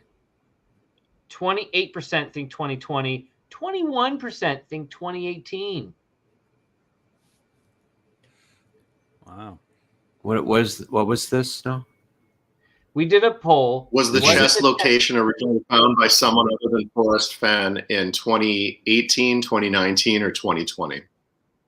50% of the respondents said 2019 that the chest was actually located. That would have been my pick. 52 votes. Yep. That would have been my pick too. Statistics running lines up. You know, Jack said I figured out where Forrest wanted to die in 2018, and I searched for 25 days or whatever, but didn't find it. But and then obviously he and his search partner, you know, tried to figure out from digging Gypsy where it was.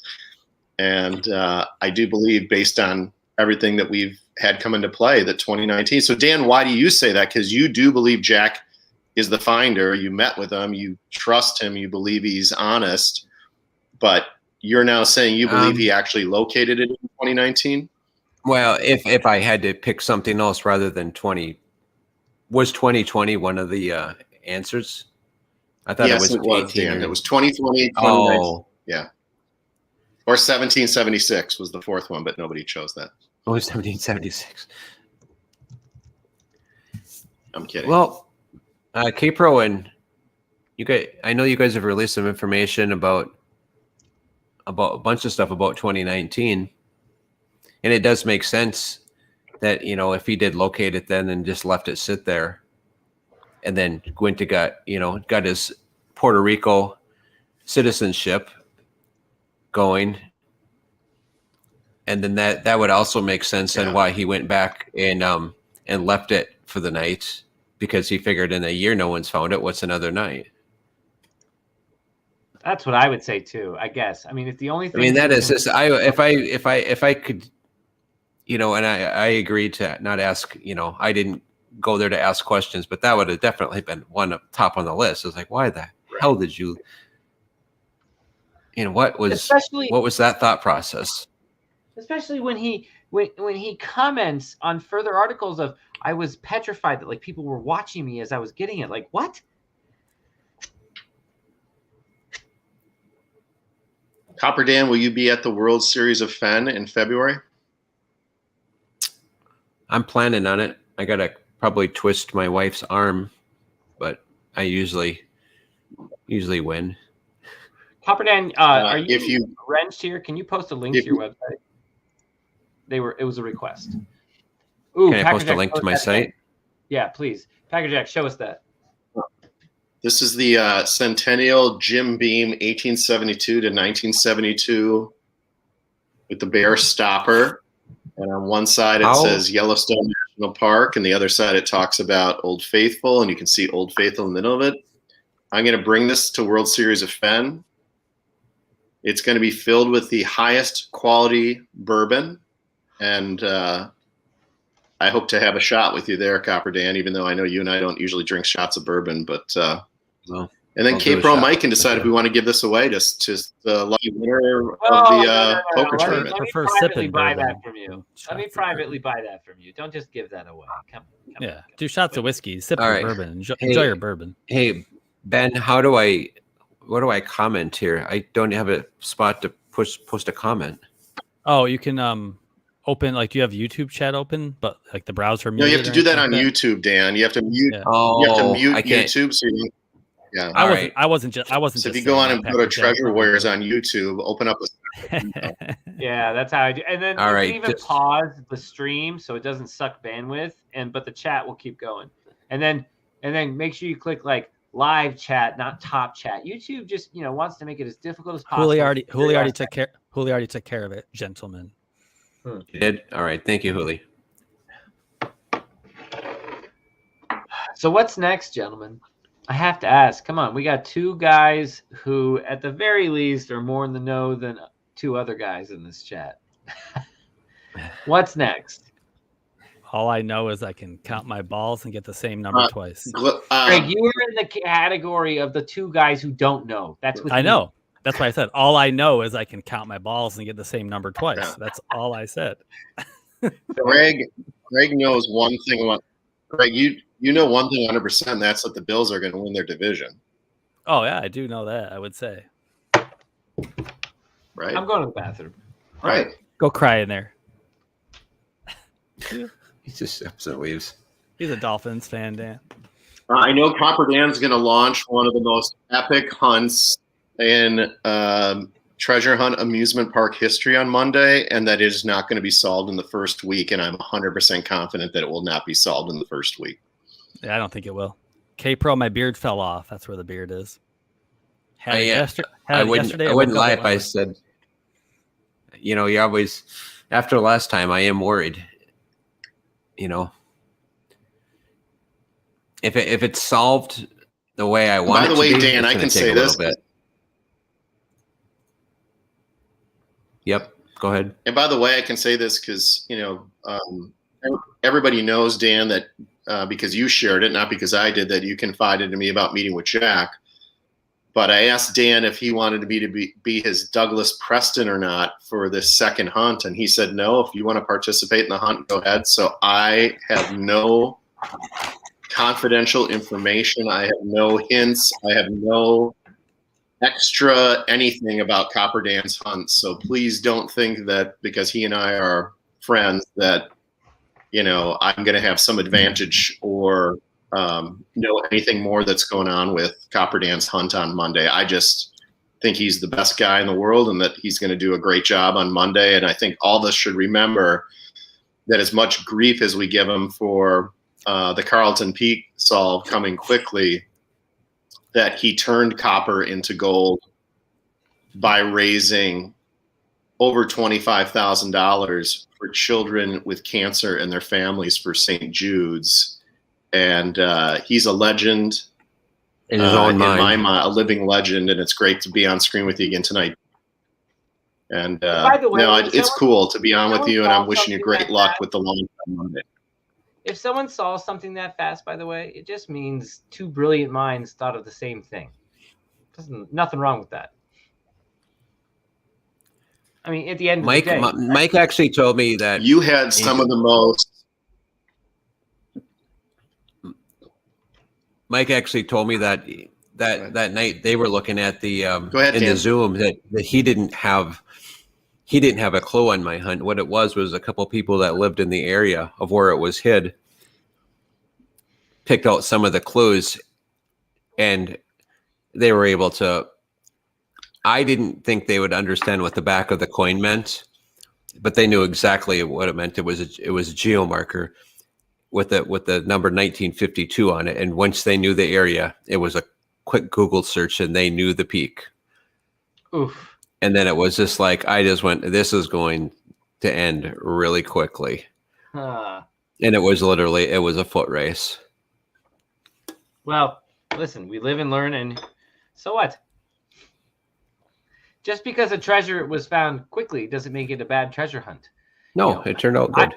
I would argue a treasure that was hidden and found a lot longer in time with no explanation or answer is maybe a worse treasure hunt. I don't know. Just throwing it out there. I'd rather know what happens. What do we know with 100% certainty for this coming week? So what do we know for 100% certainty for this coming week? We know K-Pro will have a PowerPoint. Yes, one. K-Pro will have a PowerPoint. I'm 100% confident of that. I believe you on that. Okay, keep going. Packer Jack should be without a silver bracelet. Yes. Yeah, that's true. And yeah, that's still here somewhere. Let me go get it. Show it to you. What else? We'll get another trickle down hint. This should be gone and not. This should not be in my possession by this time next week. No, I want that just because it had so much to do with my original solve in Colorado. It kind of pisses me off. K-Pro says they have a secret guest coming on Monday. Ooh, what? And they're saying Warriors. Secret guest on K-Pro show. I bet it's. But hold on, let's take bets. It's Jens. It's gotta be Jens. I almost guessed Jens out loud. Ooh, 2 guesses for Jens right off the bat. Fine. Copper Dan, who do you think? I'm going to decline answering. No. Carrie I got to guess. Carrie Galloway Toby. said Justin. Capro said biggest show of the year. Biggest show of the year? Oh, no. Let me take it back. Not Toby. Dale. Cynthia Meacham. Justin Bieber. Dale?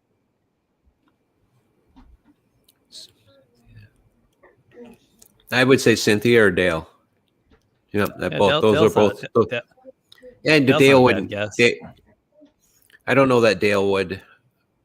But I don't know. No what offense. Having, this has nothing to do. No. I don't know what having Cynthia on would make the show so groundbreaking, biggest show of the year, though. But unless she knows something about the sale from. I believe Matt it's going to be someone. I think it'd be cool if it was part of the Tiger? entity. It'd be cool if it was someone from the entity. You just want a candy in your bag. Sorry. Capro, please don't tell me you're going to have Hot Tiger on. I know the Ben entity is would coming not on. know if it was Jens. Oh, she's saying Jens wouldn't tell me. That's what Capro's saying here. That's what I guess Dale. I think it's Dale. That's a good guess. What did she say? Biggest show of the year? We're in October. That's a big statement. That's a much bigger statement than saying that in like February. They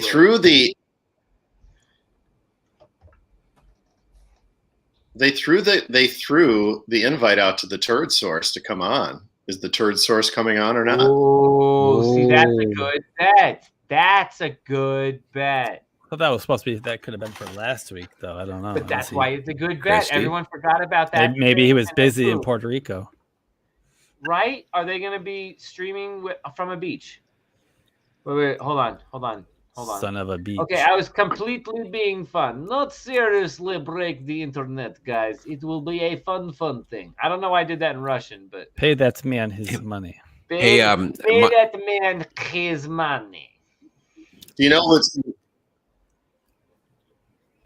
it's going to be, guys? And she said it's going to break the internet. It's going to be Forrest Fenn. He's still alive. Wow. Packer Jack just ruined all of his credibility within, 6.5 seconds? Do you guys know you can't laugh in Hawaii? Just aloha. There you go. Do I kick him off? Yeah, I hope him off, right? Like Copper Dan. Hey. Copper Dan's almonds. Ben, do you have a soundboard? Did you buy one? Is that all you got? You got any Beavis and Butthead on there or anything? Or? I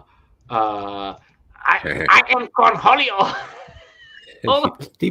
TV for my bunghole. I need TV for my bunghole. Bunghole. Doing that on purpose. Tell Ashley to be quiet back there.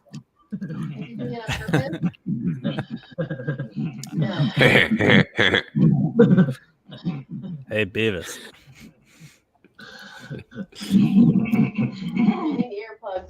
Earplugs. That was so the other 100% thing. I think we're gonna get some movement.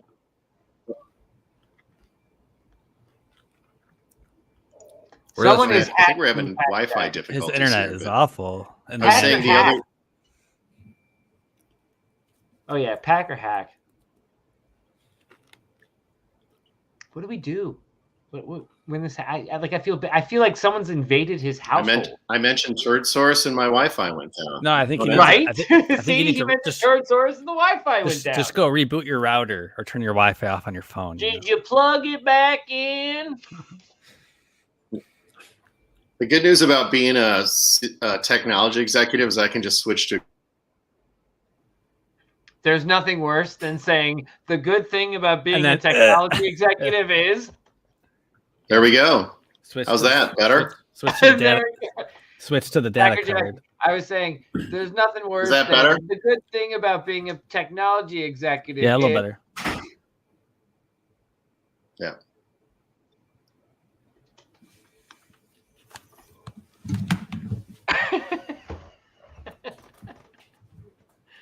I fooled someone. I'm cracking Ben up. Someone tapped on their screen or went, "Oh shit." Do you guys remember Andy Kaufman? See, now I love Andy Kaufman. Andy Kaufman. And he did that special where he had like the V hold start going crazy, and he wanted people to come in and start banging on their TV to see if he would start working right. Like that's brilliant humor to me. I love that shit. I just went to network number 3, which would be Tony Clifton. No, man. Tony Clifton, the alter ego of Andy Kaufman. Oh, yeah. Okay. Yeah. I dressed up like Tony Clifton for the high school at my senior year. They asked me to MC the talent show. And I don't do talent show. I was like, I don't know why they asked me. I was like, oh, yeah, fine. And I was watching Man on the Moon 2 nights before, and I'm like, wait a second, I should just be so I went out to like the thrift shop. I bought a 70s blue tuxedo. I put like a pillow in the stomach. I bought one of those, movie theater mustaches. I bought like a black, actually, no, I didn't even get a wig. My hair was so long at that point in time. I just kind of like put it to the side and just walked in. I poured like a glass of apple juice. And I just started making fun of the teachers. I could do it. They all understood who Tony Clifton was. Like all the old people in the gymnasium. It was great. It was great. Someone said they had it on film, but it was 2003. And you know what? We didn't record shit back then. And I wish. It's too bad. Oh, I'm glad I didn't grow up with Facebook and stuff. Me too. Oh my God. By the way, I changed networks, and somebody was pummeling my YouTube, so I changed networks, and now I'm fine. Wow. See, someone's not happy with you, Packer Jack. See what happens when you start to put yourself out there? Used to that. Packer Jack, was it a quiet day? No news from the entity. Yeah, what was weird is I got a little lubricated last evening, and as I often do on Friday nights, and got a really nice message at the end of late evening, and shared that with K-Pro because I was watching football, and that's why she came on tonight to share that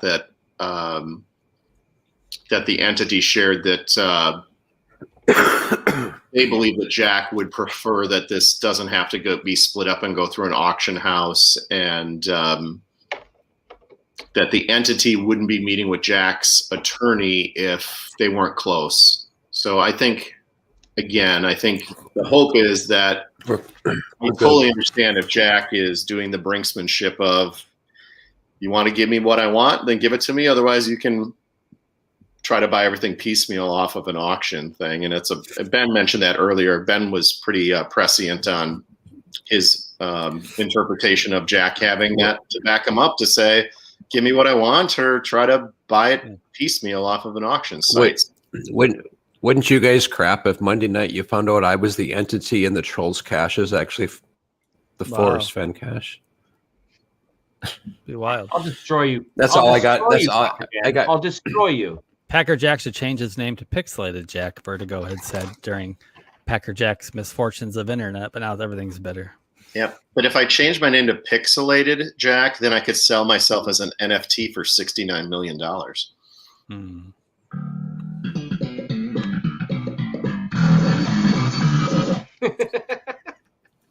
No chest for you. Give me the marble rye. That went like staticky. No chest for you. No chest for you. No chest for you. You want bread? You just chastised me. You want solution? No soup. No chest for you. Top of the muffin to you.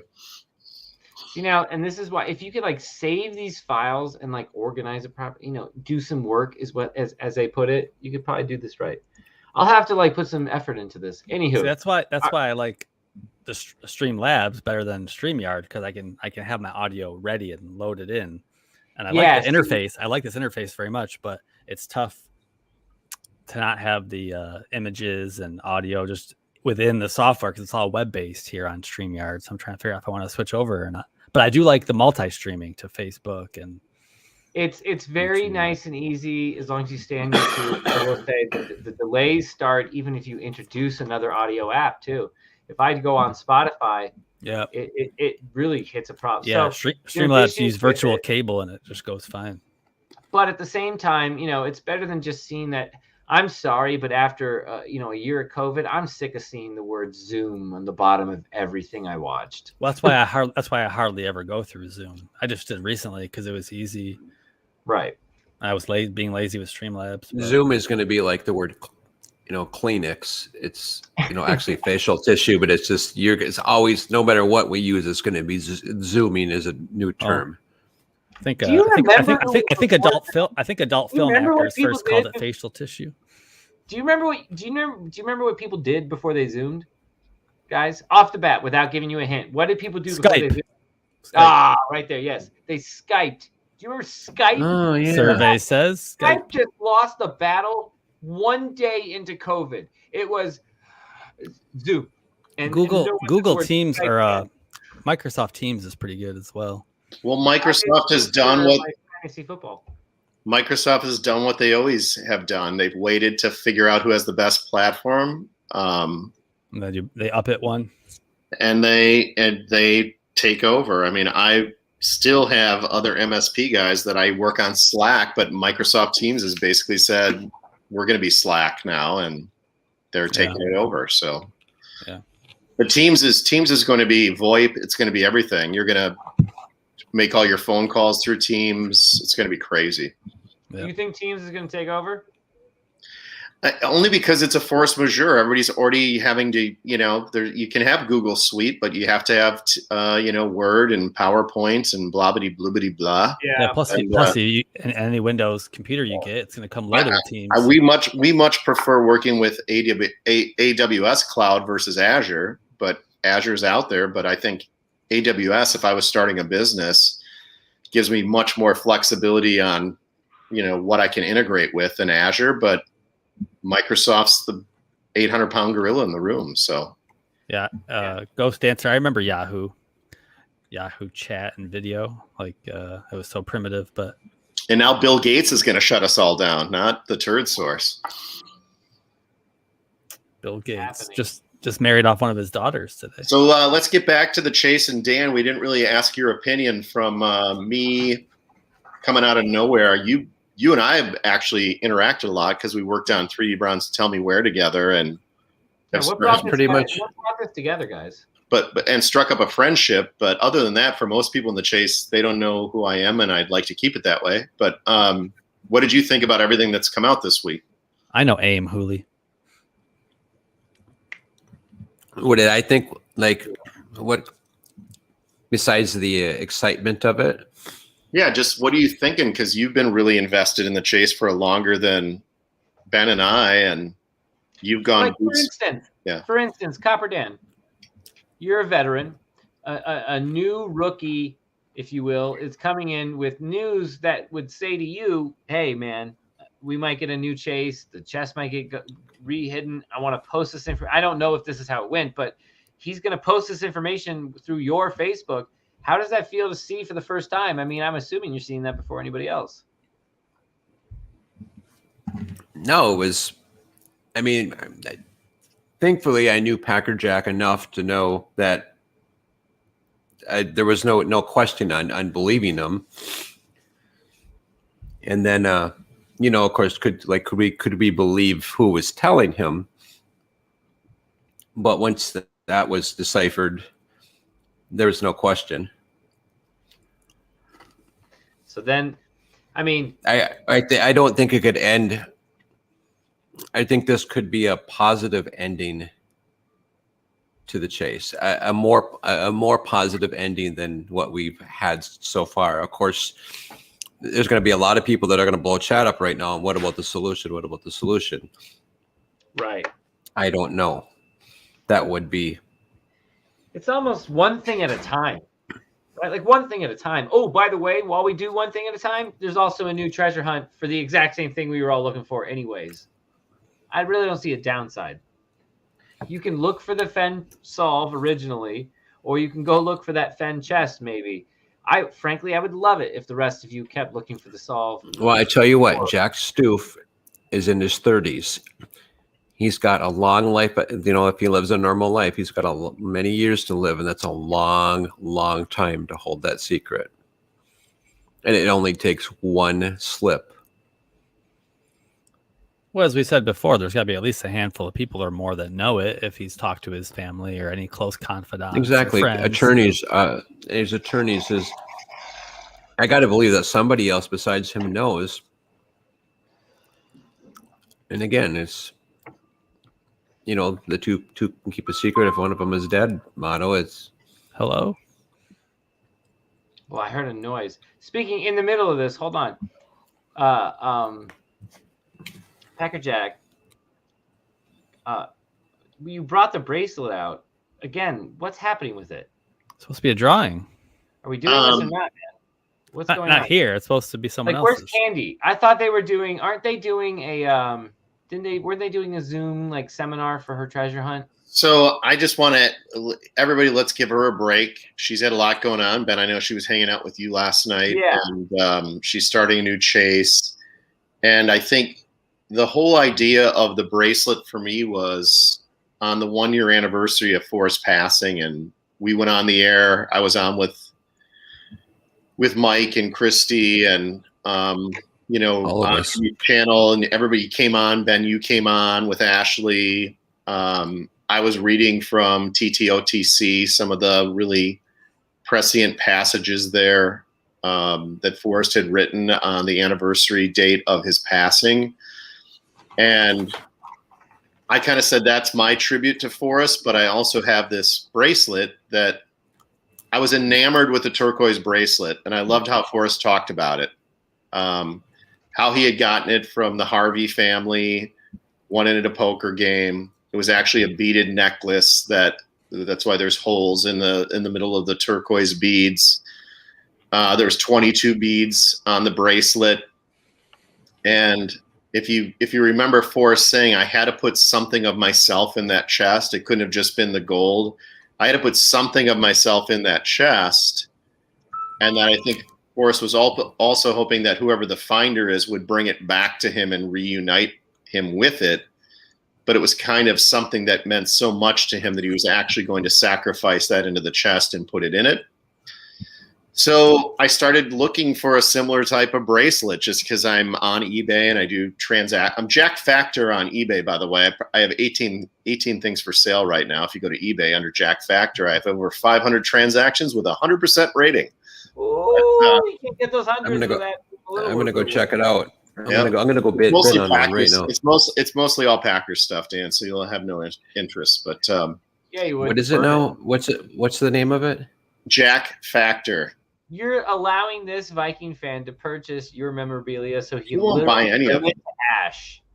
Bullshit! I'm gonna buy it. I'm gonna burn it. What did I tell you? The Aladdin factor. I am a capitalist and an opportunist like Jack Stoof. So if you want to pay me what I'm asking for it, you can do whatever you want with it. Right. I mean, what do you guys think when you're all buying LeBron jerseys and burning them? Nike's going, that's great. You got to buy another one now. Right. So anyway, I out of the blue, I was looking for something. And Ben, we were talking about the spinning mind. My mind spins even when I'm not at work. And that's why I've loved being part of this community. I think when Dan Barbarisi did his book, he said there's a target, audience of treasure seekers, and they're mostly, Caucasian people in their 30s to 60s and so on and so forth, and nailed us in the demographic. And we're people whose brains don't down a lot during the day. So we look for things to fixate on, and that happens to me. I have a hard time checking out at the end of a work day and so on and so forth. So I glommed on to this Forrest Fenn thing because I fell in love with it, fell in love with him, fell in love with all the things that go along with it, and fell in love with the idea of this turquoise bracelet. And so I actually found one that had not 22, but 21. And I thought, how neat is that? Kind of like Jack signing his name smaller under Forrest. And I'm going to go one less than Forrest. But I think it's a prettier, more beautiful bracelet with no holes in the turquoise because they're not beads, but it is really nice turquoise. And Indy, it was on her channel, and I just said, hey, I got this thing, and let's have everybody else give their Forrest Fenn tributes after a year from his passing. And if you submit something to her email, we'll do a drawing at some point. So I think, Not a lot of people did at first, and she extended it. So I don't know if there's 28 people or 30 people or 40 people, but Dark, I think you might have. What's that? I'm trying to get the number for right now. No, I didn't submit anything, but she just, I think, I'll forward that. She's in the middle of her Zoom thing. Yeah, she's doing a treasure hunt private Zoom thing. If you paid her $30 to solve her and Mindy's hunt. So she can either get us the list now, or we can do it at another time. I feel weird doing her thing. No. She's Packer Jack here, though. That's all that matters. It's no. I just said I've got this bracelet. I'm willing to give it away. Let's just do it now. There was never any guarantee that it was going to be done on I think we wanted to get it done at the end of September, but a lot of stuff has gone down in the last couple of weeks, as you guys all know, and Candy's had a lot of stuff go down. And all right, so here's the thing. I have every intent to mail this to the person that she selects. Well, she's giving those duties to me, so now I'm the captain. So. And the winner is Ashley Power. She's gonna give me a list. When I get this list, let me ask you this. What were the submissions about? So originally I said it shouldn't be because somebody's the best artist or the best songwriter. Right. Remember, someone came on and played a song that evening. It's just like if I don't know how to play the guitar, whatever, man. No, if you can draw a smiley face or your Rembrandt, send an email to Candy, and if you send it, your email address will be entered into the drawing for it. Later, it kind of morphed where Candy was like, well, maybe we should vote on who they like the best. And I just said, look, I don't want this to become contentious. I just want to give this away. But I don't want it to be because someone's a better artist than another person that they get more votes. Well, so here's the best part. With a YouTube video, you have to do it from the comments. You can do comment picker and say no duplicate entries. But with a list of entries, do you have to type in everyone's name for comment picker? Like That's what she's gonna do. We're not gonna do comment picker. We're gonna do dictatorship. Guess what? I'm gonna pick the fucking winner. I'm going to go through this list. I'm going to pick the winner however I see fit. Maybe I put it up to a vote to the panel. Maybe I put it up to a poll. Maybe I just go, eensy, weensy, meensy, miny, mo. All I know is that bracelet deserves to be in the hands of someone who decided to take the time to do this, and they want it because it's really super cool, and we should just do this. I think people have been waiting. And the winner I submitted myself to this. I'm going to take myself out of it, but I'm just saying. And the winner is the entity. Oh my God. I will throw something. We just decided to donate the bracelet to Copper Dan's cash hoard or treasure hoard for his treasure hunt. Ooh, there you go. So we're gonna wait for Indy to get back to me. Again, she's doing two things at once, so let's give her a few minutes and then we'll do this giveaway. So we're gonna give away a really super dope thing. Like, look at that. That's friggin' amazing. Like, can I hold on? Can I do solo there? Hold on, do that again, Packer Jack. You're solo. Put that up. Yeah, baby. What we have for sale right here is a 21 turquoise beaded silver bracelet. It's marvelous. It's amazing. Look at that. I'd give at least $5 million for that. I don't know about you, Greg. And it could be yours for just 5 value pays on Shop Ben Ashley tonight.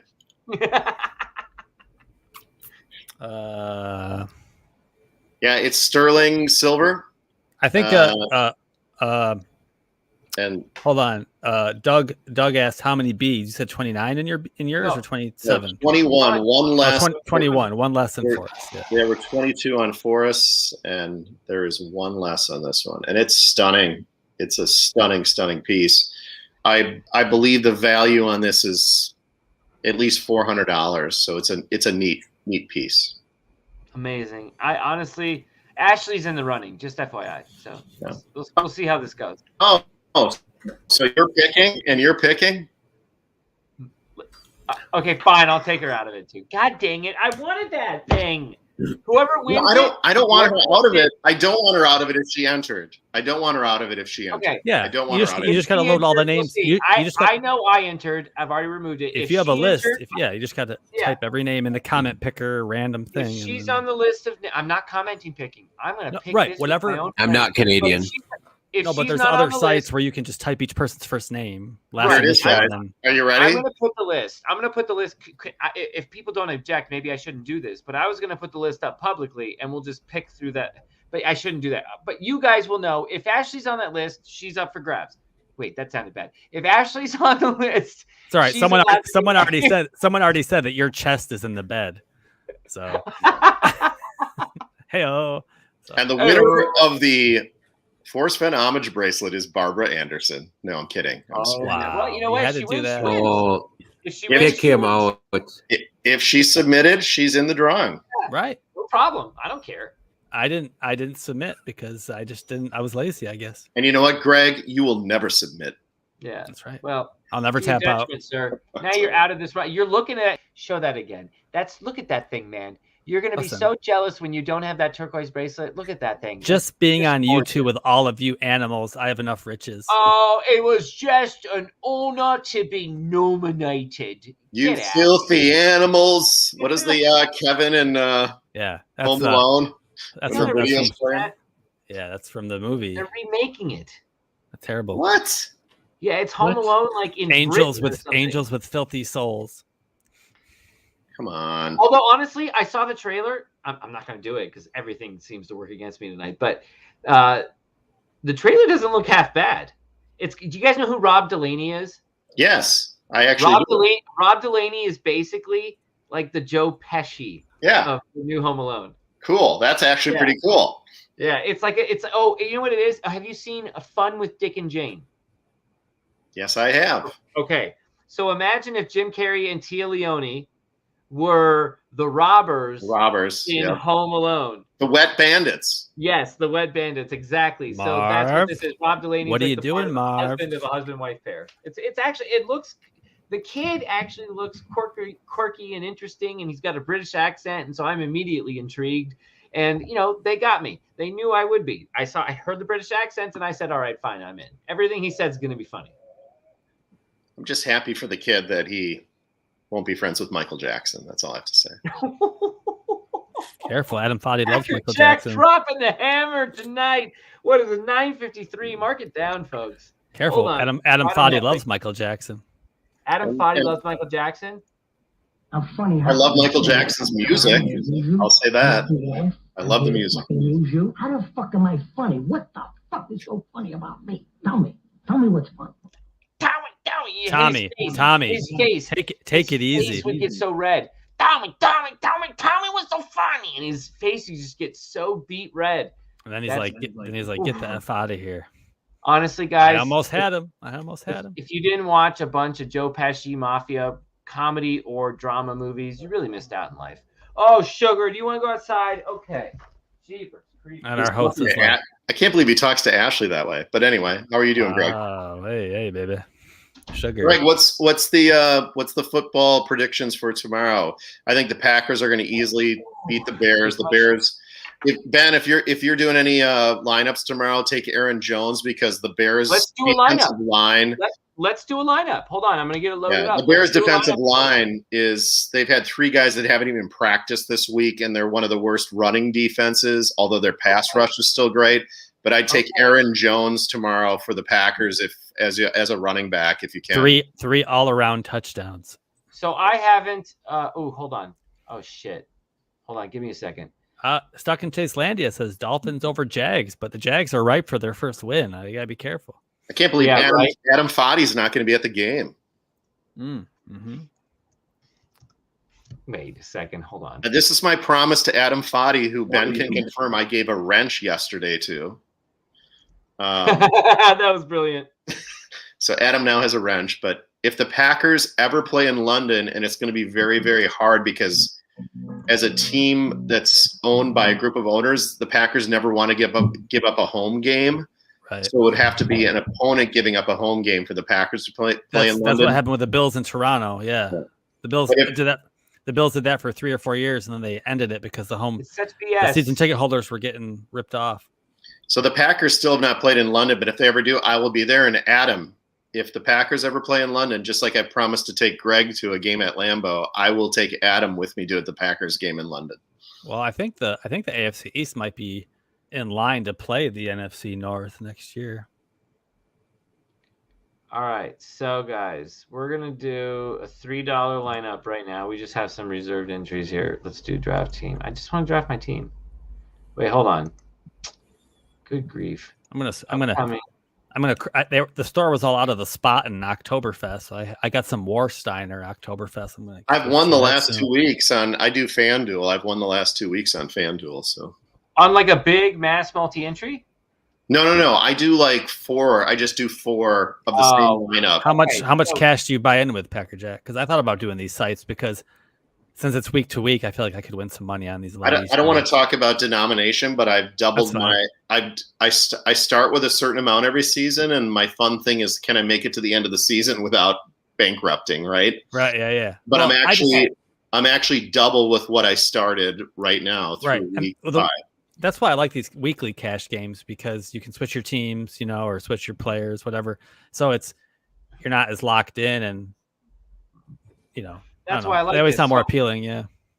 And so I did one of these. So it's a 20 max. So you can only put in 20 entries total. Yeah. And they're $1 a piece. Right. So it's $20. Nothing crazy. Do I bet more or less come Sunday morning on the other tournaments? Maybe yes, maybe no. But this is a nice little simple tournament. So there's 20 entries. Now, there's 200. There's going to be a total at the end of this, because they guarantee the money and they always fill. There's going to be a total of 237,000 entries in this thing.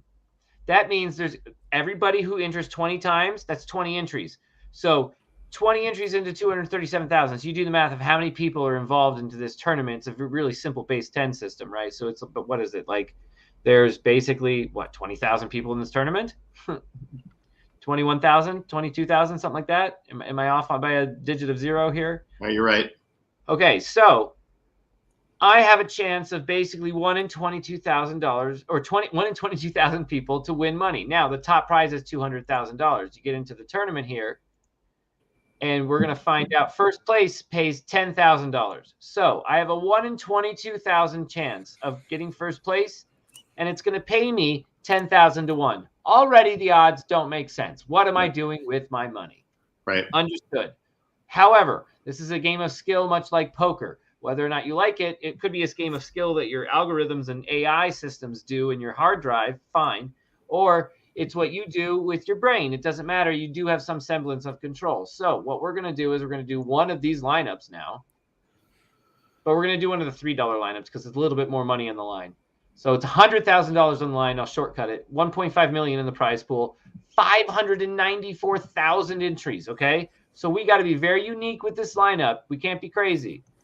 I'm not adding team here. I'm not adding teams. We're going backwards. Hold on. Content upcoming. Draft now.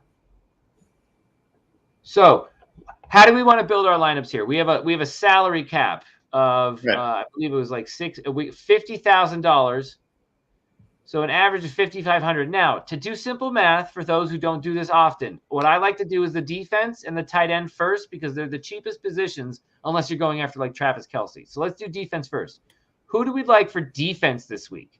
That is so funny that you said that, Ben, because I always do defense last, because you can maybe get, like on FanDuel, a top defense is 10 to 20 points or less. So I usually leave that to the end, and that's why I won last week. I won all 4 entries because I had a defense that no one would ever choose, but they actually did okay, and it allowed me to pick some better people. Defense is always matchup based. Obviously, players you got to go with, but defense is always: are they home? What's in a dome? Are they good against the pass? You're playing against a rookie quarterback. Well, I already see an item I really like, and I think Copper Dan will agree with me. I love the Minnesota Viking defense on the road at Carolina for $2,900. I love it. Let me take a look at Am I wrong? How I would play this. Looking at the Rams at the top, and then Yeah, hold on. Let's get an idea. Hold on. Just to jump around here to give perspective. The most expensive defense is 4,700. Yeah, Cowboys at New England. The cheapest is 2,000. But to give perspective, tight ends. Is Washington the cheapest that you have? I believe yes. Washington is going to be the cheapest. We have the same. We just have different dollar amounts, but okay. Right. But for instance, your tight ends, they're going to cost 7, 6, 5. Okay, a little bit more money. Wide receivers, 9, 8, 5, 8, 1, 8, 7, 9, 7, 8. So you have to understand, you're spending a dollar amount on a certain amount of points you're expecting at the very least on a per game basis. Running backs, same concept. Quarterbacks, same concept. Quarterbacks, you could argue, make more points per dollar than anything else on the board.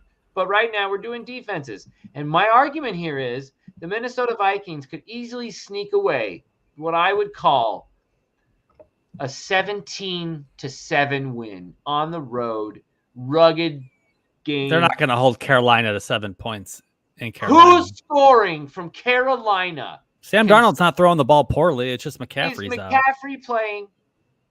I don't know. Is he playing? I haven't heard yet. But I'm saying Darnold's not throwing the ball poorly. I think you have to give up a little more change, but I take the Dallas Cowboys shutting down New England. Dallas at New England, rookie quarterback. I take Dallas's defense. Dallas just destroyed New York Giants last week. They injured some players. They got turnovers. Versus $300 more, a more high-powered, potent defense capable of maybe scoring more points. I like it for a tournament. Yeah, New England is the 28th rated offense right now. So. And you know what? People don't like to bet against Bill Belichick. So this is another concept here, boys. Ownership. We want to take the defense that will be less owned by other people so we don't duplicate lineups. More people, I think, go to the Vikings. We're going to take the Cowboys. I like it. Lucky digger. Sam Darnold is the quarterback in Carolina. There's a cheaper play. We should go with the Cowboys. There's a cheaper play, but I don't like it. It's Detroit's defense against the 23rd worst offense in Cincinnati. But I think Cincinnati is going to look awful good against the Lions. Wait a second. How is Burrow? Burrow's not playing poorly at all. Yeah. No. But I thought he got hurt. He only hurt his throat, but he can play just fine. Okay. Now we're saying I like it. Here's what I like. Detroit's at home. A defense at home is always going to get like a 20% boost. Yeah, I don't like. That's why I would take Dallas, even though it's more. Detroit had the Ravens dead to rights if it wasn't for a non-delay of game call and a 66-yard record-setting field goal. Detroit's not terrible. And they almost beat the Vikings. Yep. And they are scrapping to get their first win. They're due for a first win almost. And if it was just dollar, if we were like down to the end, Ben, you like doing defense first. If we were down to the end, I might be stuck with Detroit because they're lower, but I like Dallas as the. Here's what I'd rather. Here, boys, Copper Dan, interject, please, if you need to. I think we're walking into the casino, and I'd rather we all just throw the dice here. Do we want to just say we're budgeting? Let's just take the cheaper of all the options and roll it with the Lions, so that we save ourselves money. I'm not as familiar with this type of like the FanDuels and whatnot, but I think less people. Can you tell me? Does this site? Do you get points for sacks or just for turnovers or what? Yes. So you'll get a point for a sack. You'll get a. So it's just like regular fantasy, right? Yep. Strip sack. Fumble touchdown is like your glory. And obviously, as other teams score more on that defense, you lose points. You start with 10. That's why I think Dallas is more like. I think Dallas is more likely to score you turnovers. If I had to start with defense, Ben, if I get down and I like a player and then I only have in mine, it's Dallas is 4,100 versus 3,700 for Detroit. So if I have to take Detroit because I picked a better flex player, then I'm going to pick Detroit. But we're doing this year too. I've never done it this way, so it's cool to hear how you do it. I would take Dallas would be my pick. But as soon as I saw Dallas versus New England, it seems as if we're unanimous on Dallas most over the board. Well, what's the weather going to be? Weather's a factor sometimes for low scoring games too. That helps defenses. New England. Is it going to be rainy there like it is here in Rochester? Because rain bodes well for low scoring games often, and which would help your defense. Slippery balls. No, I'm not trying to be gross, folks. Slippery balls, fumbles. It's a normal day. They'd give us a symbol if it was an issue. So all right. But all right, but the Lions are in the dome though, so Lions are in the dome, so you know we're getting. But I think if anything, we'd love the weather to turn at this point. So if the weather's nothing right now, that's good. Less people are paying attention to it. If the weather turns bad at the last second, but let's look at this though. I mean, the Cowboys knocked out several key Giants players. They were playing a third-year quarterback, Daniel Jones. Now they're playing a rookie quarterback, right? Right. So that's why I feel like Dallas is also the better play, because last week they destroyed the Giants with a 3- or 4th-year quarterback, whatever the hell Daniel Jones is, and now they're playing a rookie quarterback. Yeah, New England's done. They just got beat by Tom Brady. It's a giveaway. They're limping along. Yeah, they're kind of just building up and trying to get their quarterback some experience. They're still competitive in some of the games. It's just, I think Dallas, they're gonna get sacks. There's plenty of potential for turnovers. All right, let's go with it. Cowboys, we're rolling. Now let's go on to tight end. This is my other part of the strategy. What do we want to do? Now, tight end might dictate who we go with on quarterback. Right. I don't know. I'm going to bed. Copper Dan. See you, Dan. Good luck with your launch, Copper Dan. All right. See you, brother. Bye. Tight end. Knox from Buffalo at Tennessee. No, you're just going with it. Wow. Look how Tennessee's favored against other tight ends this year so far. Does it show that stat? Well, not here. Oh yeah, it will. Hold on. Good point.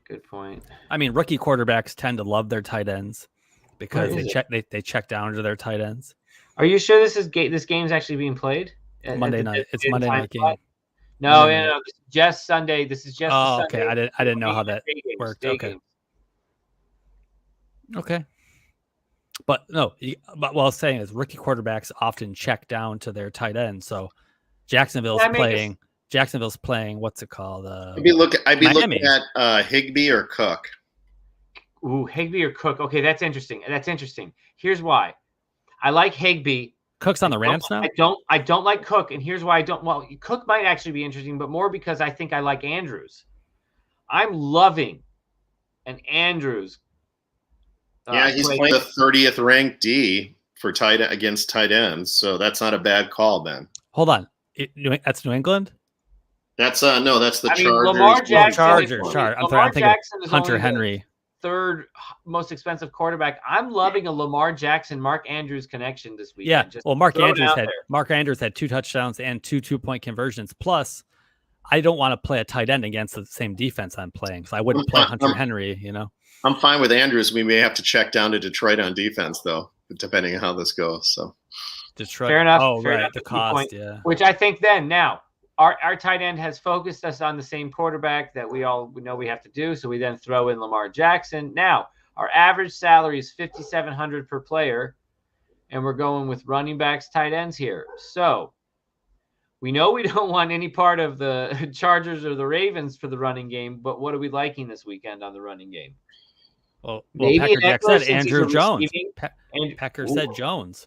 Well, I think for me, Jones is going to be expensive, and they're listed as the 3rd best rushing defense. What about the Bengals running back Mixon against Detroit?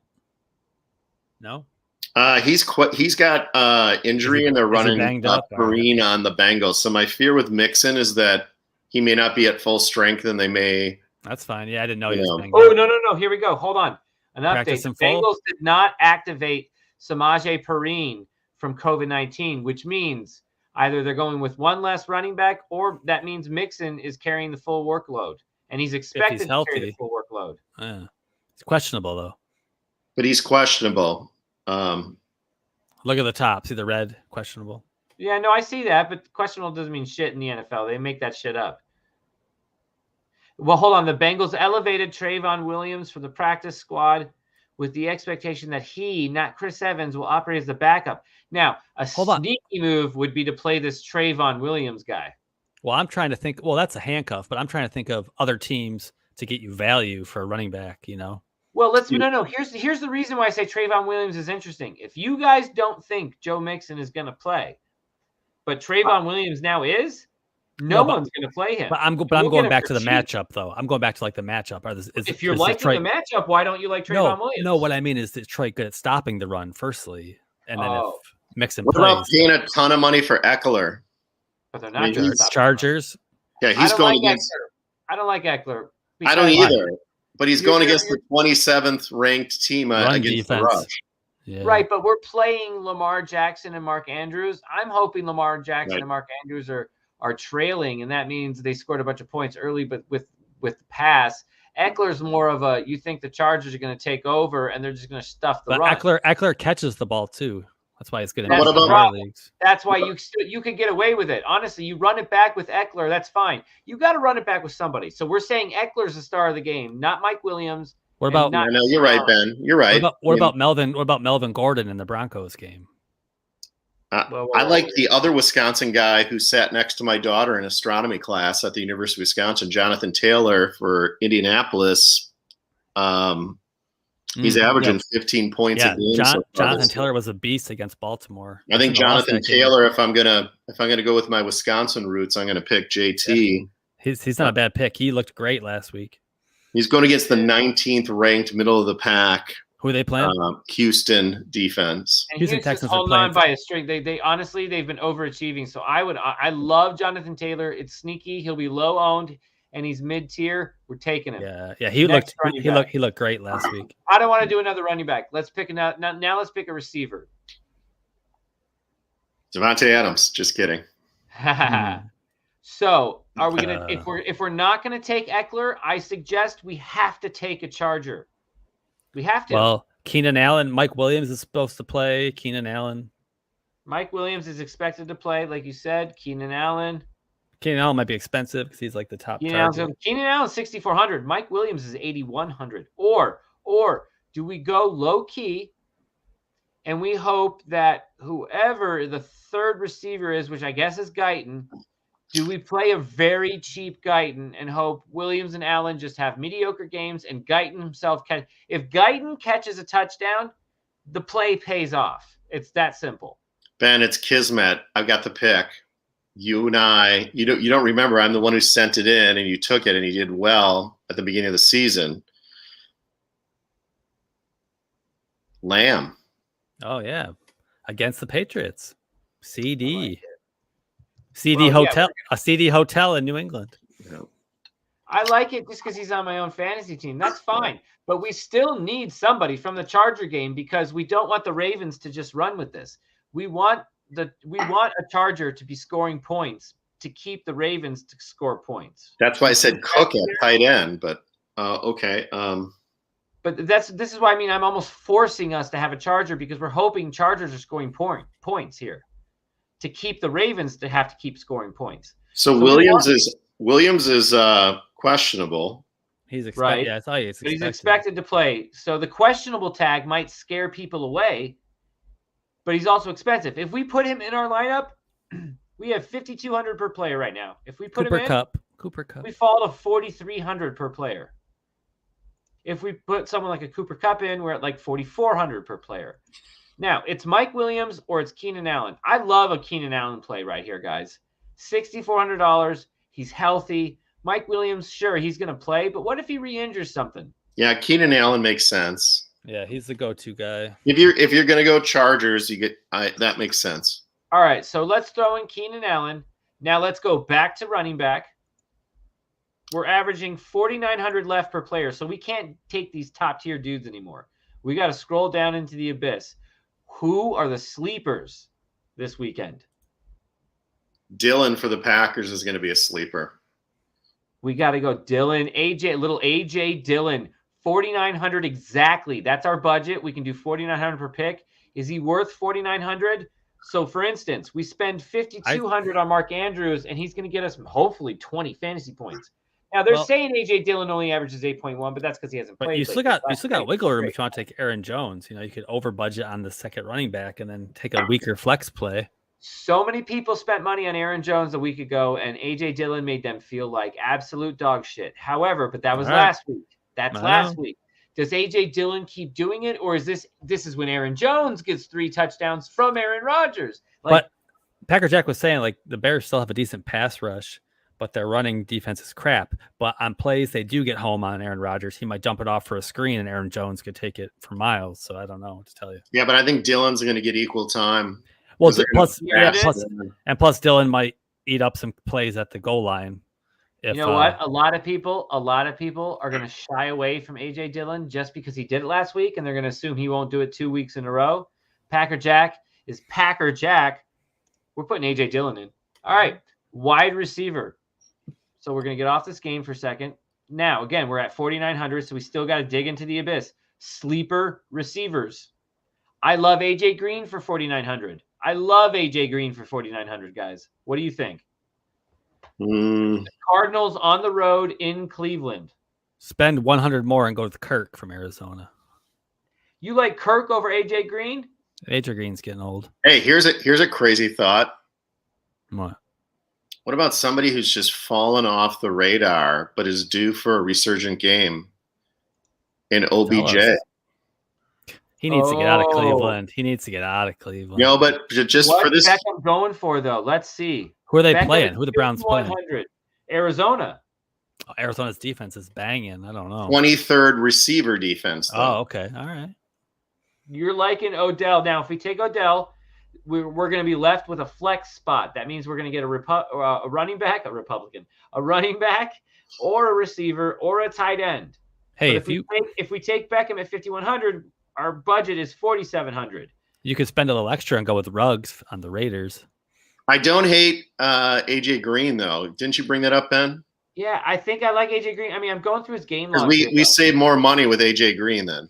AJ Green shit the bed last week. Make no mistake about it. But they were playing San Francisco. It's tough. AJ Green plays better on the road anyways. And the last couple coming games across the country, it's always tough for West Coast teams. But look what he was doing on the road, man. I mean, he was scoring almost 20 fantasy points each time. They're playing. Well, hold on. And they're also playing late on the East Coast, which is equivalent of a 1 o'clock in Arizona. I love it. I think AJ Green on the road back. Guys, remember, Cleveland, Ohio. AJ Green played for the Cincinnati Bengals. He's back in Ohio. You don't think his family's going to be there? I'm overruling it. AJ Green. Sorry. Whatever you want. Flex. Man. The fact that I just remembered he's going back to Ohio, that's my veto overrule. The flex spot belongs to you two gentlemen to figure out. I was just laughing if we don't want to do that last thing because we already took a Packer with AJ Green. But Randall Cobb has caught 9 touchdowns against the Chicago Bears. He's a bear killer. Yep. And Rodgers asked for him back 2 weeks ago. Watch this, Packer Jack. I will accept Randall Cobb, but we're going to get rid of AJ Dillon then. Right. Yeah. Now look at the budget increase. You can boost up your second. You can boost up a receiver or your second running back. We're going to get Randall Cobb for dirt cheap. 3,900 now. We're at 5,900 for running back. So now we can upgrade AJ Dillon to Hubbard, to what I love is Josh Jacobs playing for a new coach. We can get they're not. Raiders going to be playing Murray. Some Raiders are going to be playing angry because they feel like their season went down the toilet by losing their coach. I love Josh Jacobs on the road at Mile High. I love it. Sold. Wait, their opponent's rank is first against the run, isn't it? But that's going to scare so many people away. The Denver defense is also overperforming. It is time for regression. We're going to capitalize on it. But I don't know. Isn't Denver is Denver on a 2-game losing streak? Are they due for a rebound win at home? Let's check.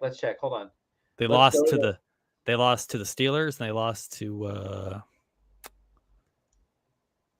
they on a 2-game losing streak or just one? I'll find it. Yeah, I mean 2-game losing streak. The crazy thing that Ben knows, because he's been doing this for a long time, is you can make the most logical lineup. You have to take some risk. You have to do. Yeah. I played fantasy. The Denver. Oh, they're ranked high on this. It's like me knowing that Chicago's run defense is rated third, yet they're rating like a 69 on Pro Football Focus, and everyone's running on. And with your weekly fantasy team, you have to play your stars regardless of matchup because that's the players you drafted in the beginning of the year. So know they're going. You can't bench them just because. We should have on against the run. We should have Dan Barbarisi on since he's a fan. He and Bip could come on and help us out with this. I hope he watches. We could ask Dan if he's going to rewrite his book. Right. Yeah, tell him to go to the 3-hour mark or 3-hour 15 mark and watch a little DFS strategy with Packer Jack, Dark, and Ben. I love that Dan Barbarisi is like, I won the fantasy NHL. I'm like, who plays NHL hockey fantasy? I love it, but degenerates, right. and Dan Barbarisi would be first to say only degenerates play. I don't even NHL care. daily. Baseball, basketball, hockey, fantasy. You have to be doing stuff daily. There's so many games. I'm like, is Shorzy from Letterkenny healthy or not? Because I don't want to play him tonight. But guys, June during that first round of COVID there in 2020, after the find, you were doing fantasy baseball. I was doing daily fantasy video games. That was all DraftKings offered, and I did it. He's at the dog track betting on dogs. I mean, that's basically what it was. All right, hold on. We have one running back left. We have 5,900. What do you guys think? It's Josh Jacobs is a submission. All right, let me look. Let's get serious here. Let me look at who's out Minotaur Moreno said he likes Cooper Kupp because Stafford loves him, and they got Robert Woods back in action last week, like back catching balls. So no. So what he's saying is, how much do we have, Ben? 59. Okay. So what he's saying is they made a point to get Robert Woods the ball last week, but he thinks they're just going to go right back to Kupp this week. I think I love that thinking. I think I like that. But again, how much is Cooper Kupp? He's enough. You can afford Cooper Kupp. But who are we dropping? CeeDee Lamb or Keenan Allen? We can't drop Keenan Allen. That's just strategy. You could drop Randall Cobb in your flex. But to get to Cooper Kupp, no way. We can't. You could have 3 stars receivers. Wow, yeah, no, we can't get to Cooper Kupp from Randall Cobb. Cooper Kupp. Cobb is the flex. Yeah, it's a luxury. Watch. I gotta pull up full screen. The only way I can't see it. I don't have it on full screen, so that's why. What K Pro? I'm reading chat. 7,900. Okay. That high. I didn't realize it was that high. Yes. So we have CeeDee Lamb. We have 5,900 for our running back.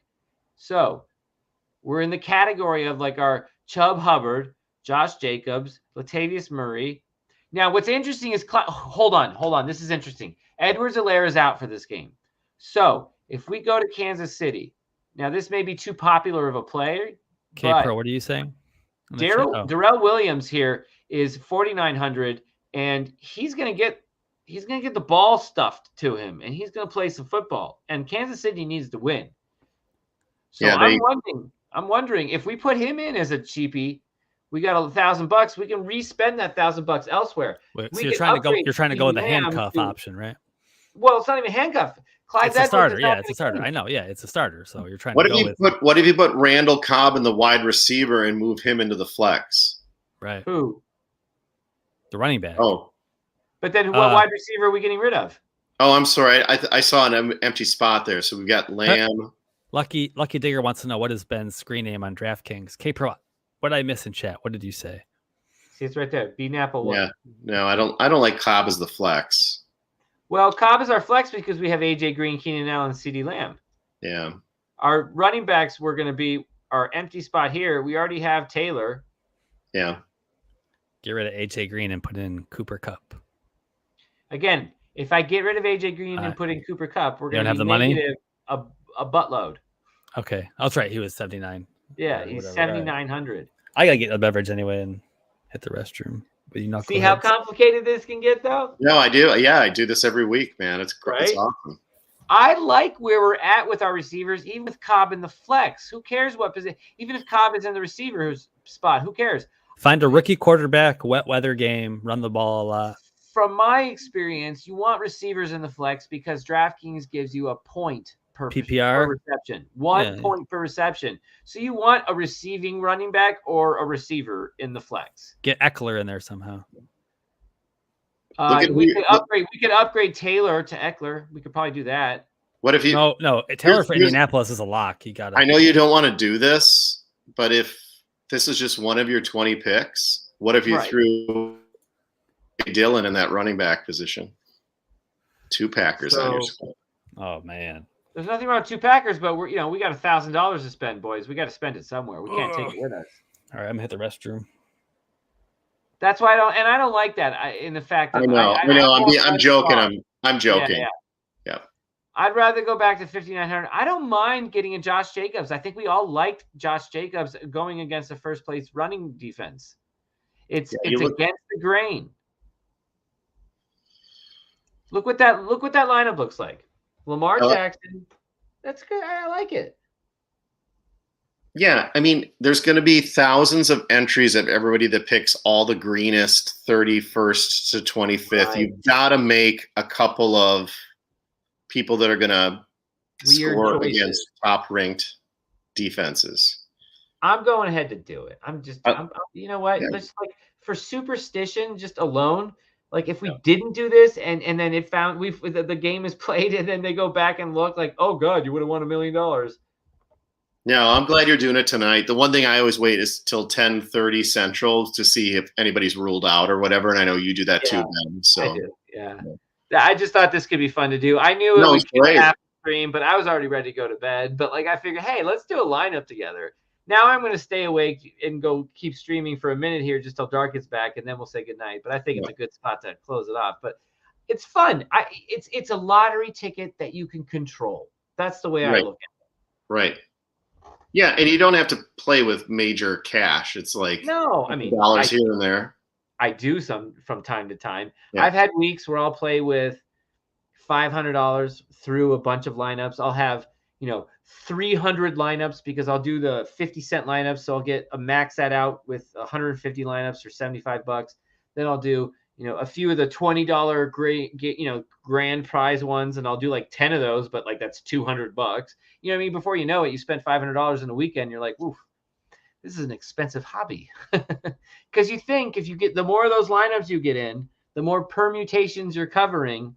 Oh, this is it. I know this weekend. This is the weekend. I know the angles, and I'm going to cover it with as many lineups as possible. And then you're sitting there going, wow, it's the fourth quarter of every game, and I'm not making any money. Our friend Chasing Indy says, let me in. Oh, boy. Chasing Indy, you can come in, but we're going to end this fairly soon here. Just FYI, I'm ready to go to bed. Ben. Yo, what's up? I'm here because you guys won't stop bugging me about the bracelet. So let's do the damn bracelet. Ooh, bracelet. Yeah. I sent you the names. You haven't looked. Same thing with Pack and Jack. We were doing fantasy football stuff. I was like listening. Oh, wow. I was doing a Zoom for my treasure hunt. All right. Can I just pick? No, you have to do comment picker, you goob. I don't know how you do comment picker. Oh, my God. And the winner is Jack Stoof. Don't say that. What if I scrolled my finger up and down and kept scrolling against it? No, you're gonna have a whole bunch of people from the community coming after you because they're gonna be very mad. I wanted to have the community vote on it. No one wants to do that. They want random comment picker, so do it. Let's not rush this. That bracelet is too important to rush. I say, hold on. Let me do it another time then. Yeah, let's do it tomorrow. I don't want to do it right. Well, we were blowing you up like 30 minutes. I'm not. Candy, I haven't given you any pressure on this. I'm like... Candy, my bad. We got into this whole fantasy football stuff once we changed gears, and it took over. He's old the bracelet. But the topic is important enough to where let's just do this at a different time where everyone's here. Maybe we do it on K-Pro's show. They do have that comment picker software stuff like where I don't have. Maybe they are more appropriate to do it. But I will. But we can do it. We can do it tomorrow if not. But I just rather do it another time. It makes no sense to do it now. And the winner is Greg Keller. You guys are so strange. Greg Keller, get back here so we can all say goodnight, man. Andy, how was your Zoom tonight? How did it go? It was good. A couple people jumped in. It's hard to figure out a good time and day for everyone to do Zoom sessions, but so far it looks like people are liking it. Some Jens was in there because Jens bought into the hunt. Cool. Ben, that was funny. And is it not too late to get in, or is it too late to get in now? I just ended the Zoom, but I could start another one if people need me to start it. In hunts, like if someone wants to pay you to get into to get the poem and so on and so forth, is it too late, or can people still? There's no expiration. So anytime you want to join, you can until it's solved. So how do people get in? So basically, I put it on my YouTube channel, a little video, and it shows a link. You got to send $30 to the PayPal link. And once you do that, in the notes, let me know your email, and I will send you all the pieces needed to know how to decrypt and solve the poem. And transform the answer to the poem into a password format. And correct me if I'm wrong, this is to win a painting by Eric Sloan, who most people that are familiar with the chase is someone who Forrest admired greatly, and the value is around $5,000. Is that right? So right now, Mindy decided she wanted to donate the Eric Sloan painting as one of the prizes. She has been to an auction and had an appraisal on it, and they said it can be anywhere starting from $5,000 and up. And John Miller, who's also an amazing person in the Fenn community, he also decided to donate a prize, which is a signed first edition Eric Sloan book. And then we decided just a few days ago to also add a $500 bottle of scotch to the prize. Plus, we have 2 other hidden surprises that we're not letting anyone know about. So I would say it's a pretty damn good hunt with good prizes. Sounds great. Mm-hmm. Damn. $500 scotch. Down into my belly. Do you see I like Jens? scotch. Candy's poem is more difficult than Forrest's. Yeah, I mean, we're going to be celebrating Copper Dan's hunt being solved next week, and yours is going to go on for at least another month. It's going to be fantastic. All I know is I'm not giving any hints. I will answer questions in regards to submission format for the answer, stuff like that, but I will not give any private hints or any helpful information. Most of the questions I was getting asked tonight in Zoom, I just did not answer. If I did answer, it was just to help someone that was confused with things. So tonight, though, I did let them know it's a $500 bottle of scotch. So now I'm telling everyone that is one of the prizes. $500 bottle of scotch, one of the prizes. So I saw the photos from last evening. You guys are wearing like flip-flops and stuff, but you're all bundled up, and Jens is wearing a down coat. Was it like cold last night? It or was what was so going cold. on? It was ridiculous. Listen, we're in Southern California, man. All right. I don't know how to explain this to you. After about 6 months, you acclimate. I was just laughing because you were wearing flip-flops and you guys are like all bundled up on the top, and I'm cracking up. Well, you know, what's even better, what's even worse actually, is K-Pro outed the fact that I lost a joke to the people here of this household and had to have my nails painted. And then I saw that. Oh wait, there's my nails.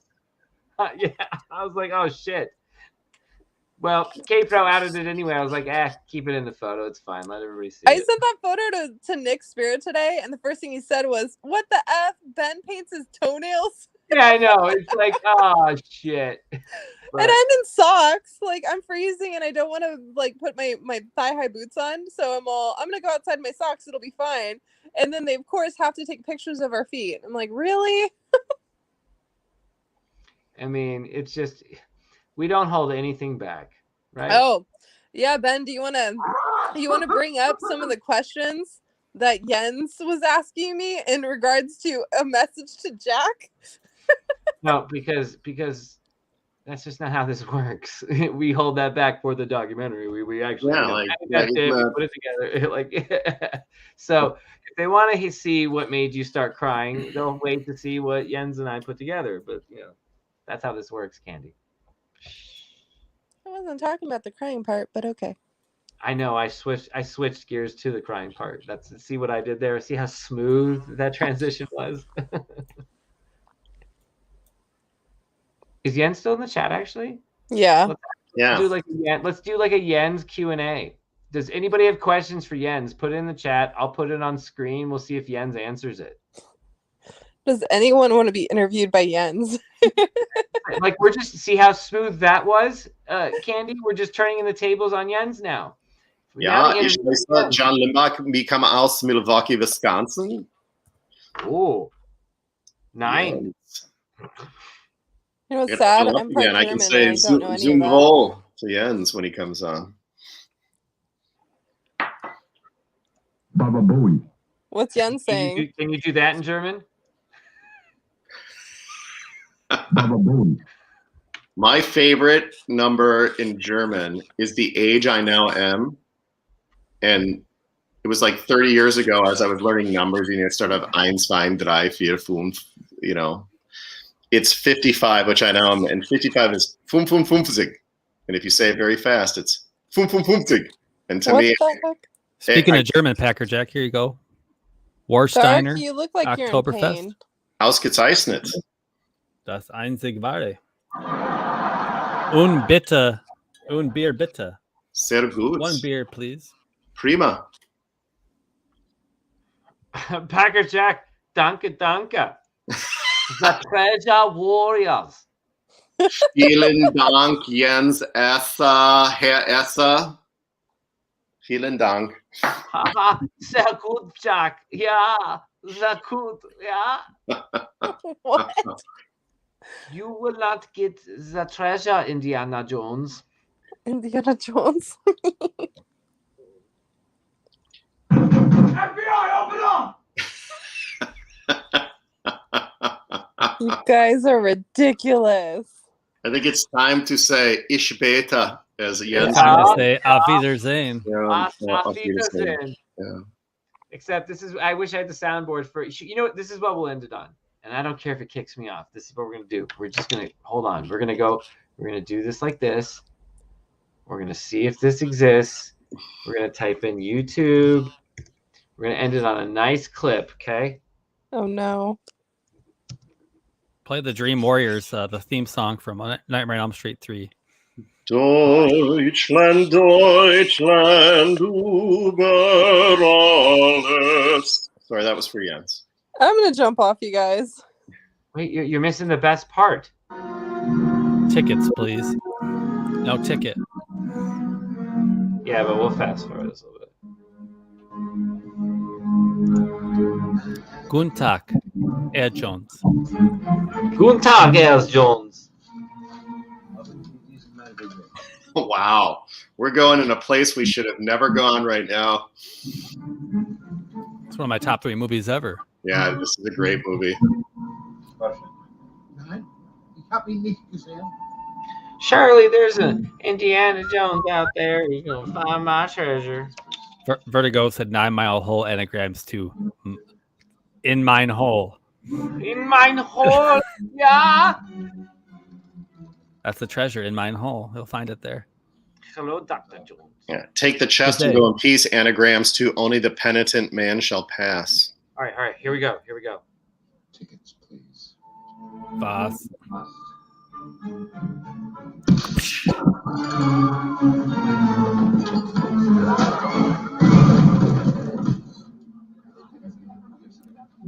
Do. Got piano player still playing. Do. No ticket. Hey. Wow. Nice. Nicely done, Ben. All right, ladies and gentlemen. This was fun. We got fun little updates from everybody. Last words, Packer Jack. Last words, Greg. Packer Jack. Wunderbar. Wonderful to be with you. Great to have Jens friend me yesterday and have him as a new friend. Greg, always great to be with you. You are the sober judge that doesn't let anyone give a Russian figure skating score. So it's great to be with you.